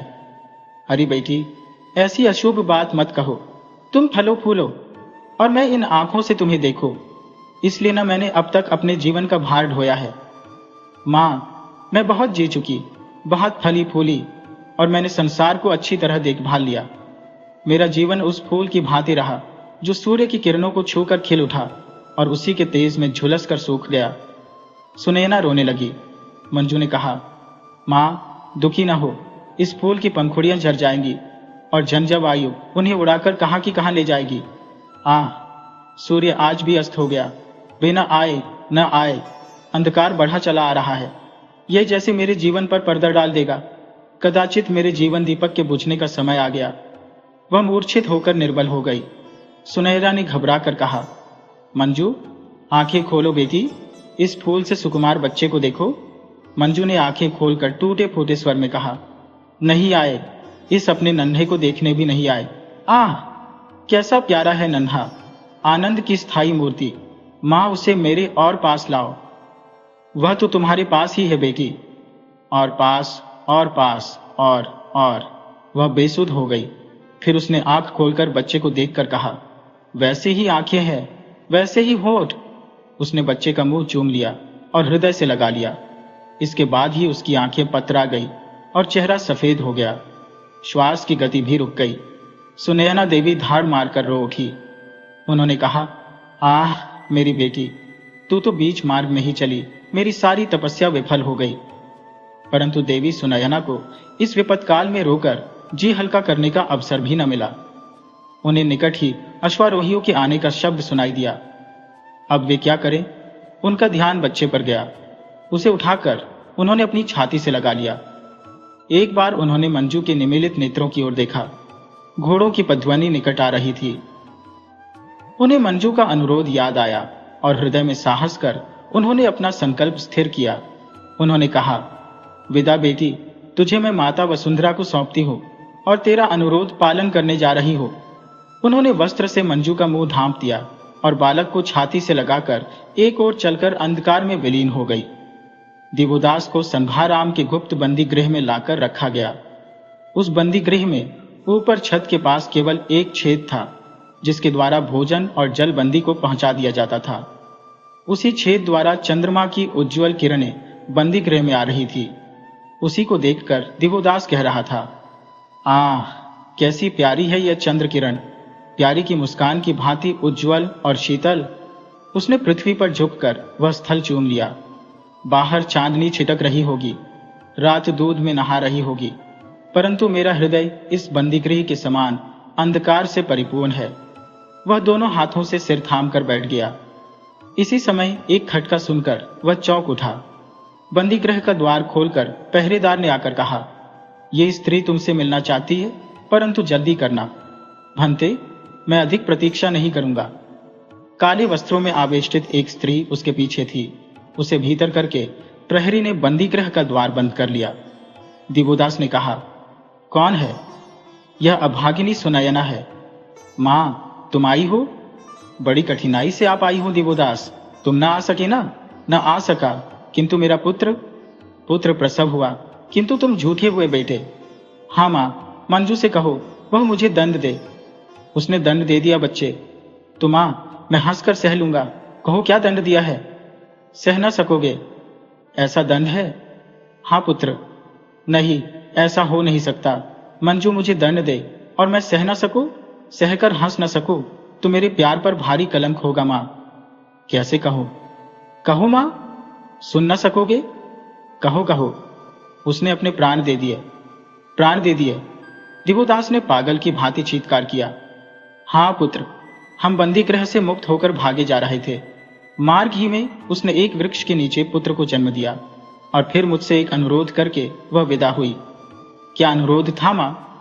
यही कि यदि मेरी मृत्यु हो जाए तो मेरे पुत्र को उन तक पहुंचा देना। तो मेरा पुत्र, वह मैंने खो दिया। खो दिया? राह में मैं भूख और प्यास से जर्जर होश हो गई। जब आंख खुली तो शिशु न था। कौन जाने उसे कोई वन पशु उठा ले गया था। सुनयना आगे कुछ न कहकर फूट फूट कर रो उठी। मेरे पुत्र को तुमने खो दिया मां, और उसने प्राण दे दिए। हो हुआ? दिवोदास अट्टहास करके हंसने लगा। हाँ हाँ हाँ, प्राण दे दिए, खो दिया। उसने फिर अट्टहास किया और काष्ठ के कुंदे की भांति अचेत होकर भूमि पर गिर गया। इसी समय प्रहरी ने भीतर आकर कहा, बस अब समय हो गया, बाहर आओ। देवी सुनयना संज्ञाहीन सी बाहर आई और एक वृक्ष के नीचे भूमि पर पड़ गई। दिवोदास पागल हो गया है। ये संदेश पाकर आचार्य ने उसे बंदी गृह से मुक्त कर दिया। अब वह निरीह भाव से संघाराम में घूमने लगा। कोई उससे घृणा करता, कोई उस पर दया करता। उसके वस्त्र और शरीर गंदे और मलिन हो गए थे। दाढ़ी बढ़कर उलझ गई थी। भिक्षु उसकी खिल्ली उड़ाते थे, कुछ उसे चिढ़ा देते थे, परंतु दिवोदास इन सब बातों पर ध्यान ही नहीं देता था। वह जैसे किसी अतीत काल में जीवित रह रहा था। दिवोदास अति उदास, गहरी चिंता में पागल जैसा एक शिलाखंड पर बैठा था। वह कभी हंसता, कभी गुनगुनाता था। उसके हाथ में एक गेरू का टुकड़ा था। उसे वह जल्दी जल्दी मंजू घोषा का चेहरा बना रहा था। चेहरा बनाकर हंसता था, उसे प्यार करता था, उससे बातें करता था। एक वृक्ष को लक्ष्य करके उन्मत्त भाव से देखता था। वहां उस वृक्ष में उसे मंजू घोषा दृष्टि पड़ रही थी। दिवोदास हाथ फैलाकर दीन भाव से बोल उठा, आओ देखो प्यारी, आओ, मुझे क्षमा करो, मैं नहीं आ सका। उसने देखा, मूर्ति मुस्कुराने लगी। उसके होंठ हिलने लगे और दो बूंद आंसू उसकी आंखों से टपक पड़े। उसने उंगली उठाकर कहा, झूठे। पागल दिवोदास उससे लिपटने को दौड़ा और टकराकर गिर पड़ा। मूर्ति गायब हो गई। उसने उठकर कहा, झूठा झूठा, सचमुच में झूठा हूं। उसने सामने एक शिलाखंड की ओर देखा। वहां मंजू बैठी मुस्कुरा रही थी। वह दौड़ा। मूर्ति उसी भाव से वही शब्द कहती हुई गायब हो गई। दिवोदास पत्थर से टकराकर फिर गिर पड़ा। फिर उठकर मंजू मंजू चिल्लाने लगा। जिस वस्तु पर उसकी नजर जाती वही उसे मंजू की मूर्ति वही संकेत करके वही शब्द कहकर गायब हो जाती। वह पागल की तरह दौड़ता और टक्करें खाकर गिरकर घायल हो जाता। वह क्षत विक्षत और जर्जर हो गया। उसी समय आचार्य वज्रसिद्धि उसके निकट आए। वज्रसिद्धि कुछ देर उसकी दुर्दशा देख बोले, पुत्र, ये तुम क्या कर रहे हो? दिवोदास ने आंखें फाड़कर बड़ी देर तक वज्रसिद्धि को देखा और वज्रसिद्धि के निकट आकर कहा, प्रिय मंजू, क्या तुमने मुझे क्षमा कर दिया? और वह वज्रसिद्धि से लिपट गया। वज्रसिद्धि ने उसे पीछे धकेल कर कहा, भिक्षु सावधान, देखो मैं संघस्थ वीर आचार्य वज्रसिद्धि हो। दिवोदास आचार्य को देखकर कांपता हुआ हटकर खड़ा हो गया और कहा, आचार्य वज्रसिद्धि, क्या तुम मंजू का संदेश लाए हो? क्या वह आ रही है? भिक्षु, तुम पागल हो गए हो। पागल? प्रेम का पागल? मैं पागल हो गया हूं। कठोर वाणी से, मेरे साथ आओ। क्या तुम मुझे मंजू के पास ले जा रहे हो? आओ। वज्रसिद्धि ने उसे अपने पीछे आने का संकेत किया और चल दिया। दिवोदास भी पीछे पीछे चल दिया। वह वज्रतारा के मंदिर में जा पहुंचे। वज्र सिद्धि ने वज्रतारा की प्रतिमा के आगे पहुंच दिवोदास की ओर खड़ी दृष्टि से देखा और कहा, भिक्षु, वज्रतारा को प्रणाम करो। दिवोदास ने प्रतिमा में भी मंजू की वही मूर्ति देखी और कहा, प्यारी, तुम आ गई? आओ, मैं नहीं आ सका। इससे क्या तुम नाराज हो? वह दौड़कर मूर्ति से लिपट गया। सुनो सुनो, सब सुन रहा हो। वह कुछ कह रही है, वह कुछ कहना चाहती है। वह ध्यान से फिर प्रतिमा को देखने लगा।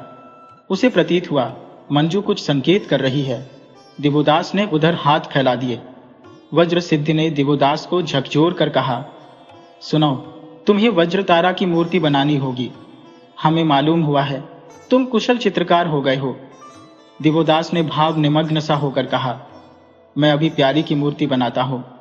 उसने झट क्षण भर में गेरू से दीवार पर मंजू की ठीक सूरत बना दी और फिर रो रो कर कहने लगा, क्षमा करो मंजू प्रिय, क्षमा करो।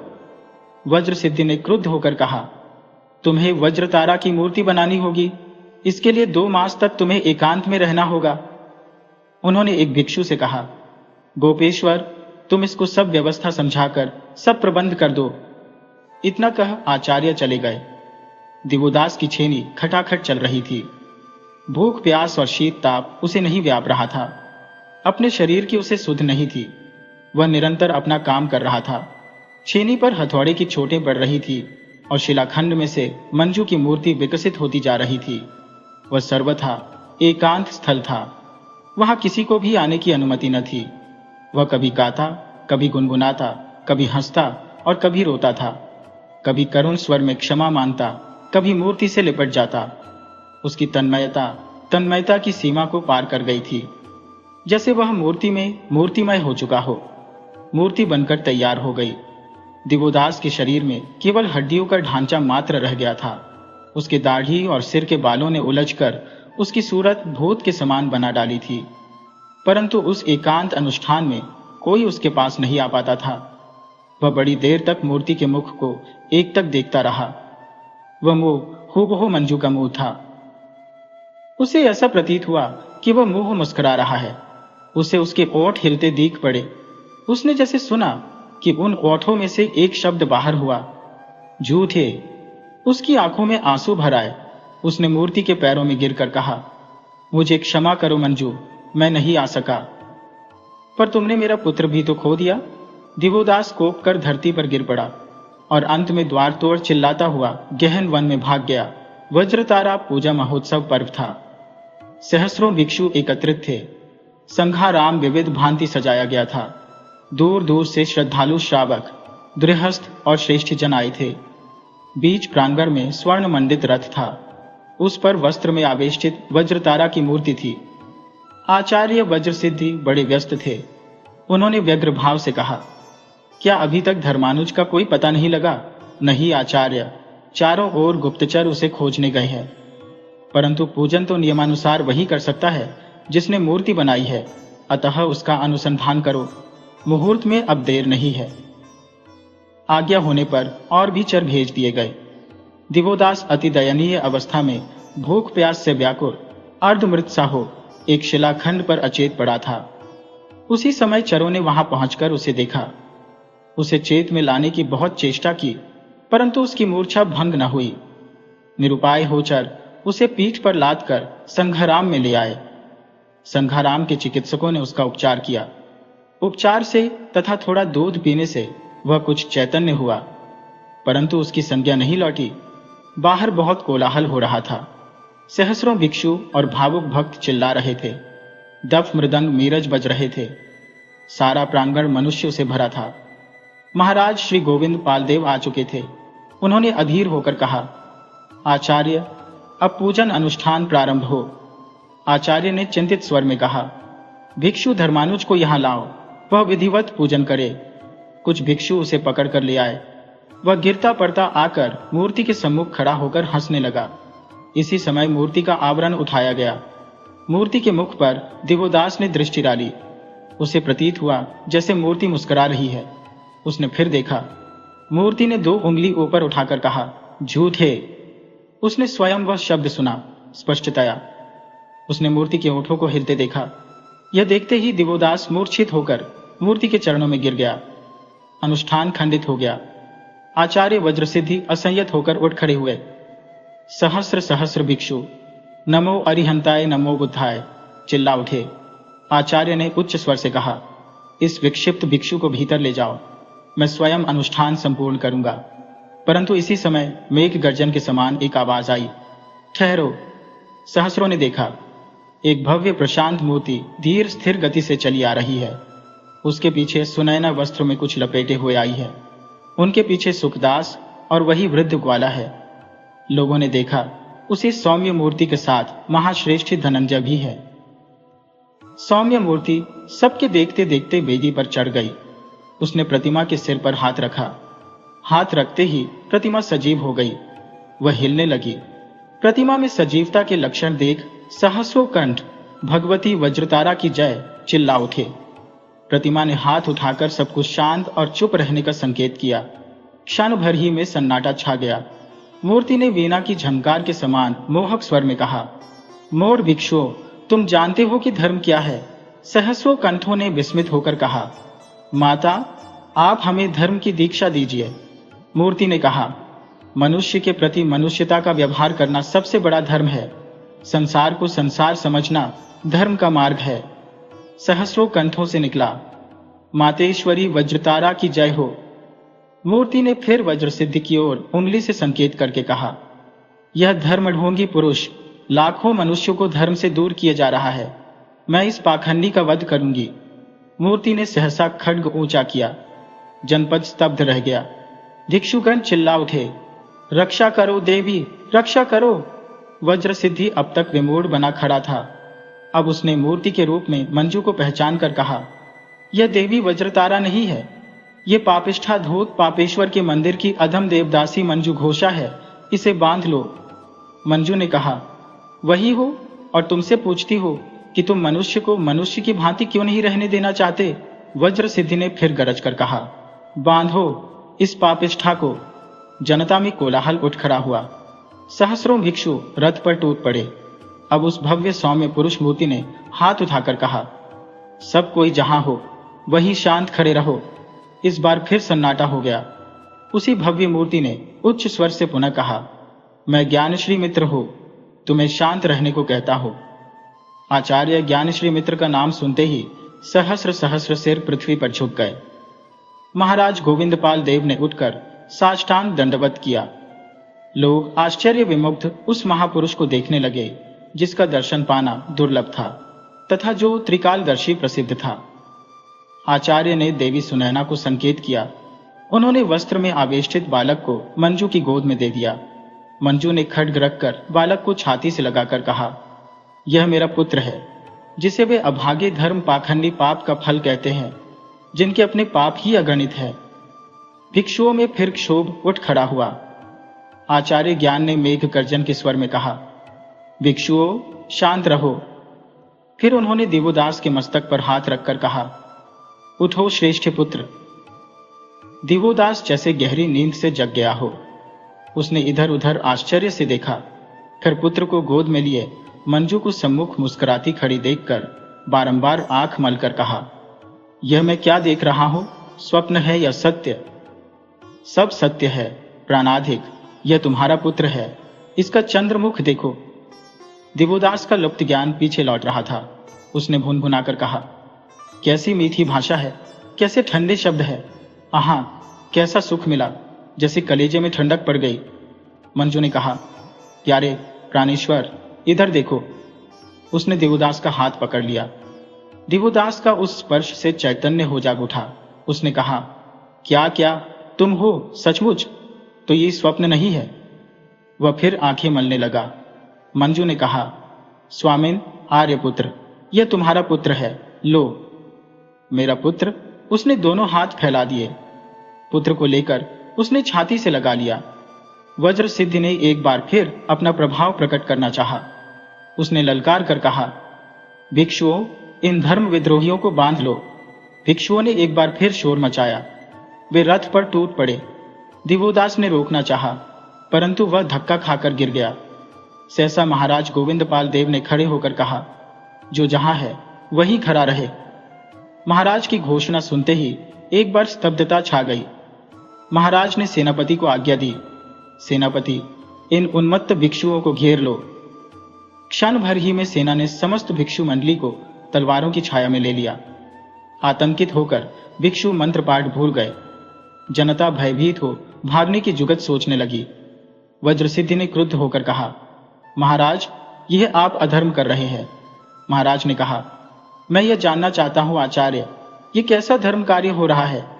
देव, आप धर्म व्यवस्था में बाधा मत डालिए, परंतु मैं पूछता हूं कि यह कैसी धर्म व्यवस्था है। आप अपने गुरु का अपमान कर रहे हैं। मेरी बात का उत्तर दे आचार्य, क्या आपने काशीराज से मिलकर मेरे विरुद्ध षड्यंत्र नहीं किया? श्रेष्ठीराज धनंजय के धन को हड़पने के लिए उनके पुत्र को अनिच्छा से भिक्षु बनाकर उसे गुप्त यंत्रणाएं नहीं दी है? क्या आप लिच्छविराज के गुप्त धन को पाने का षड्यंत्र नहीं रच रहे हैं? देव, इन अपमानजनक प्रश्नों का मैं उत्तर नहीं दूंगा। तो आचार्य वज्रसिद्धि, इन आरोपों के आधार पर मैं आपको आचार्य पद से च्युत करता हूं और बंदी करता हूं। उन्होंने सेनापति से ललकार कहा। सेनापति इंद्रसेन, वज्राचार्य और इनके सब साथियों को अपनी रक्षा में ले लो तथा संघाराम और उसके कोष पर राज्य का पहरा बैठा दो।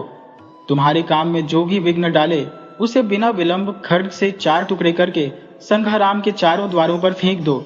सेनापति ने अपनी नंगी तलवार आचार्य के कंधे पर रखी। वज्रसिद्धि ने कहा, भिक्षुओं, यह राजा पतित हो गया है, इसे अभी मार डालो। भिक्षुओं में क्षोभ उत्पन्न हुआ। सैनिक शस्त्र लेकर आगे बढ़े। अब श्री ज्ञान ने दोनों हाथ ऊंचे करके कहा, सावधान भिक्षुओं, यह श्री ज्ञान मित्र तुम्हारे सम्मुख खड़ा है। तुमने तथागत के वचनों का अनादर किया है। बंधु प्रेम के स्थान पर रक्तपात, अहिंसा के स्थान पर मांसाहार, संयम के स्थान पर व्यभिचार और त्याग के स्थान पर लोभ ग्रहण किया है, जिससे तुम्हारे चारों व्रत भंग हो गए हैं।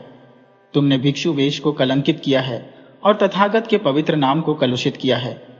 मैं तुम्हें आदेश देता हूं कि अपने आचरणों को सुधारो या भिक्षु वेश त्याग दो। सहस्र सहस्र भिक्षु श्री ज्ञान के सम्मुख घुटनों के बल बैठ गए।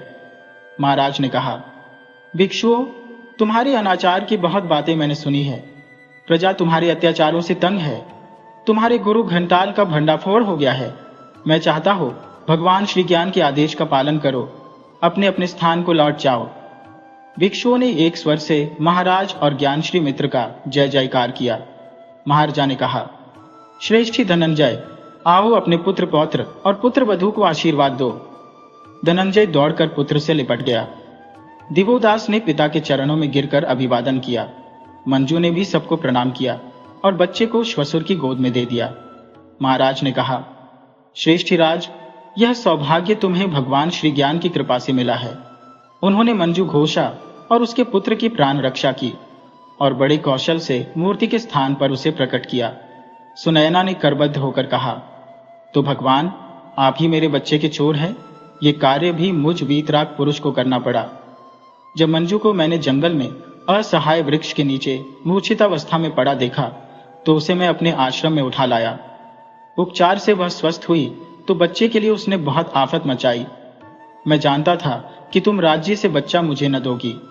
मंजू का जीवित रहना मैं तुम पर प्रकट करना नहीं चाहता था, इसी से चौर्य कार्य मुझे करना पड़ा।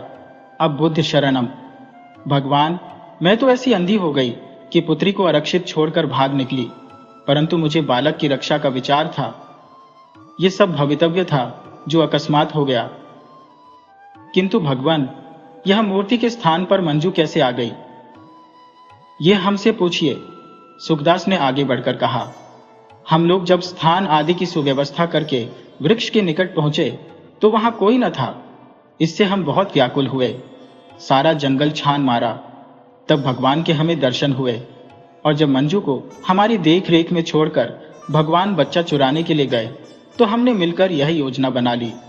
फिर तो मूर्ति को अपने स्थान से हटाकर वहां मंजू को बैठा देना आसान था, परंतु चमत्कार खूब हुआ।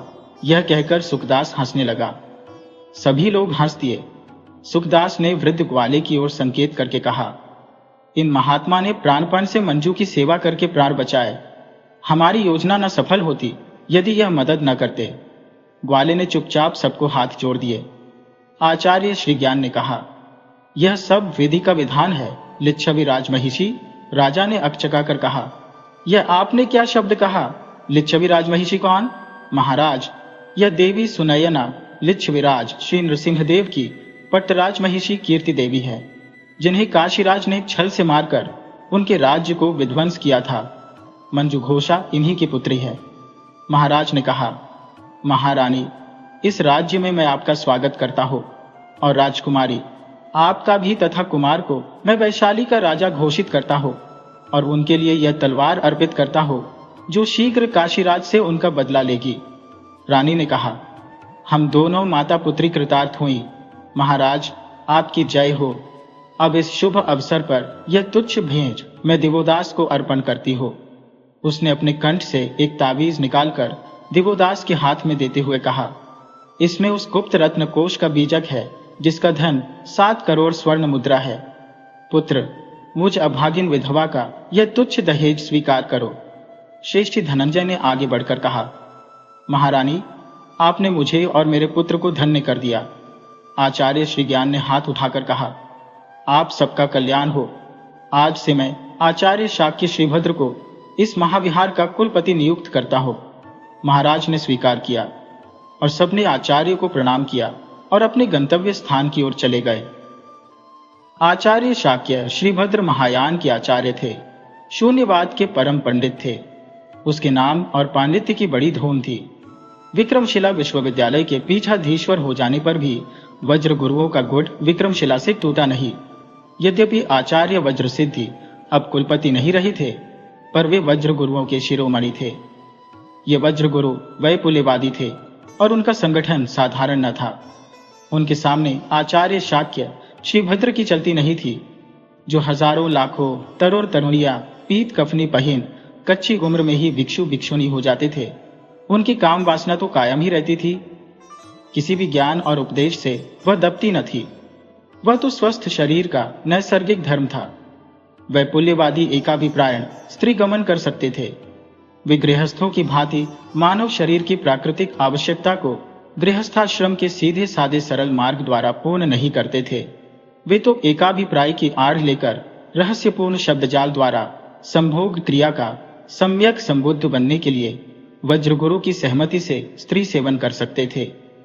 वे किसी नीच जाति की युवती को मुद्रा बनाकर गुरु के निकट जाते और गुरु की आज्ञा से मिथुन योग करते थे। वज्र गुरु की आज्ञा से यह मैथुन सेवन काम वासना की तृप्ति के लिए नहीं होता था, सम्यक संबुद्ध और सिद्ध बनने के लिए होता था। ये सब नियम गुह्य थे और उसी से भैरवी चक्र का जन्म हुआ। बौद्धों के प्राचीन सूत्र बहुत लंबे लंबे होते थे। उन्हें घोंकने और याद करने में बहुत समय लगता था, इसलिए वैपुल्यवादियों ने छोटी छोटी धारणियां बनाई थी। उनके पाठ से भी वही प्राप्त होता था जो सूत्रों के पाठ से होता था, पर धारणियों को कंठ करने भी दिक्कत पड़ती थी। इसीलिए अब उसके स्थान पर मंत्रों को रचा गया था, जिनमें अस्त व्यस्त शब्द ही थे, जैसे ओ मुने मुने महामुने स्वाहा अथवा ओ आहो। लोगों का विश्वास था कि इस मंत्रों के जाप से अभिलषित फल प्राप्त होता है। मंत्र शक्ति के इस विश्वास के साथ साथ वे कुछ भोग की क्रियाओं को भी सीखते थे। वे समझते थे कि इन क्रियाओं द्वारा शारीरिक और मानसिक शक्तियों का विकास होता है। इस समय बुद्ध को भी अलौकिक या अमानव माना जाता था। ये वज्र गुरु खान पान रहन सहन में आचार विचार का कोई ध्यान नहीं करते थे। उचित अनुचित कर्तव्य अकर्तव्य का भेद सिद्ध पुरुषों में नहीं होता, यही लोग समझते थे। स्त्री मात्र से संभोग करना वे अपनी साधना में सहायक मानते थे। साथ ही मध्य मांस का संवहन भी योग क्रियाओं के लिए आवश्यक था।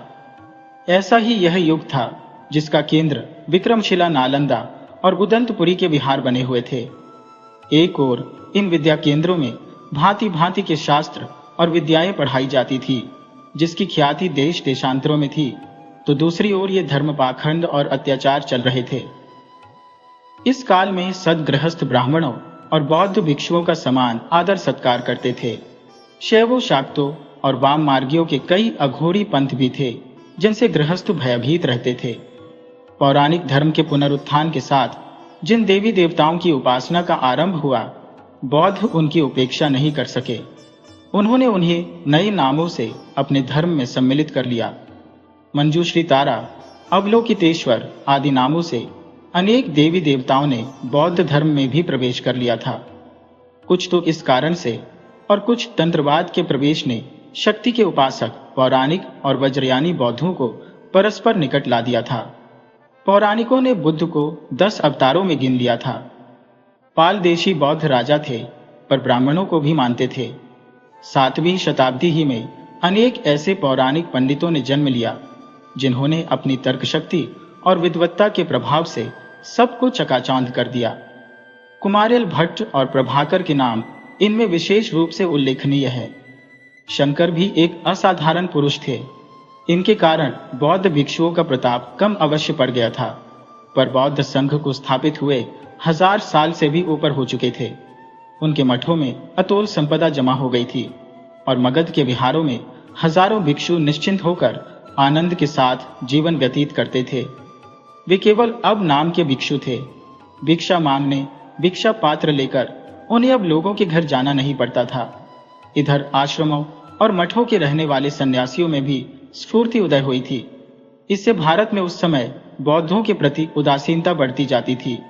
परंतु 8वीं शताब्दी से 12वीं शताब्दी तक 500 वर्षों में वज्रयान ने एक प्रकार से सारी ही भारतीय जनता को कामी, व्यसनी, शराबी और अंधविश्वासी बना दिया था। राजा लोग तो अब भी किसी सिद्धाचार्य और उनके तांत्रिक शिष्यों की पलटने साथ रखते थे, जिन पर भारी खर्च किया जाता था। ईस्वी सन 1192 में तराइन की रणस्थली में चौहान कुल कमल दिवाकर पृथ्वीराज का सौभाग्य सूर्य अस्त हुआ। इसके 2 वर्ष बाद चंदोबर की भूमि में कन्नौज के जयचंद्र को भी मुस्लिम तलवार का पानी पी खेत रहना पड़ा। इसके बाद हिंदू संस्कृति के एकमात्र गढ़ बनारस पर मुस्लिम तलवार जा धमकी। इसके 3 बरस बाद ही मोहम्मद घोरी का एक गुलाम सेनानायक मोहम्मद बिन वाकुपार केवल 5000 सवार लेकर विहार में जा धमका। जहां इस समय बौद्ध विहारों और विद्या केंद्रों की भरमार थी, वहां तुर्कों ने अपने चिरशत्रु पीत कफनी पहने और सिर मुड़ाए बुद्ध परस्तों को देखा, जिनका उन्हें कटु अनुभव था। जब तुर्कों ने मध्य एशिया पर आक्रमण किए थे, तब वहां के भिक्षुओं ने उनसे कठिन लोहा लिया था। वे अपने इन चिर शत्रुओं पर टूट पड़े, जिनके धर्म की जड़ अनाचार से खोखली हो चली थी। उन्होंने गाजर मूली की भांति सबको काट डाला। एक भी घुटे सिर वाली को जीवित न छोड़ा। पालवंशी दुर्बल राजा अनायास ही परास्त हो गए। नालंदा, विक्रमशिला और उदंतपुरी के विहारों को लूटकर और जलाकर उन्होंने खाकस्याह कर दिया। वहां के दुर्लभ पुस्तकालय भी उन्होंने जलाकर भस्म के ढेर कर दिए और वहां से असंख्य धन रत्न लेकर वह आगे बढ़े। बंगाल की राजधानी नदिया में मोहम्मद ने केवल 12 सवारों के साथ प्रवेश किया। लोगों ने उन्हें घोड़ों का सौदागर समझा, पर जब उन्होंने राजद्वार पर जाकर मारकाट मचाई तो भगदड़ मच गई। बंगाल का राजा परम माहेश्वर लक्ष्मण सेन उस समय भोजन कर रहा था। वह शोर सुनकर बदहवास हो गया। उससे कुछ भी करते न बन पड़ा और महल के पिछले द्वार से निकल भागा। केवल 12 मुस्लिम तलवारों ने बंगाल को विजय कर लिया। शाक्य श्रीभद्र विक्रमशिला विश्वविद्यालय के ध्वस्त होने के बाद भागकर पूर्वी बंगाल के जगततला विहार में पहुंचे। जब वहां भी तुर्कों की तलवार गई तो वे अपने शिष्यों के साथ भागकर नेपाल चले गए। उनके आने की खबर सुनकर तिब्बत के सामंत कीर्तिध्वज ने उन्हें अपने यहाँ निमंत्रित किया। वहां वे बहुत वर्षों तक रहे। शाक्य श्रीभद्र की भांति अनेक बौद्ध भिक्षुओं तथा सिद्धों ने जाकर बाहर के देशों में शरण ली। इस प्रकार भारत से बौद्ध धर्म का लोप हो गया। श्रेष्ठी धनंजय का रंग महल आज फिर सज रहा था। कमरे के झरोखों से रंगीन प्रकाश छन छन कर आ रहा था। भांति भांति के फूलों के गुच्छे ताकों पर लटक रहे थे। मंजू उद्यान में लगी एक स्फटिक पीठ पर बैठी थी। सम्मुख पालने में बालक सुख से पड़ा अंगूठा चूस रहा था। दिवोदास पास खड़ा प्यासी चितवनों से बालक को देख रहा था। मंजू ने कहा, इस तरह क्या देख रहे हो प्रियतम? देख रहा हूं कि इन नन्ही नन्ही आंखों में तुम हो या मैं, और इन लाल लाल ओठों में तुम? नहीं तुम, नहीं प्रियतम, नहीं प्राण सखी। अच्छा, हम तुम दोनों। पति पत्नी खिलखिलाकर हंस पड़े। दिवोदास ने मंजू को अंक में भरकर झकझोर डाला।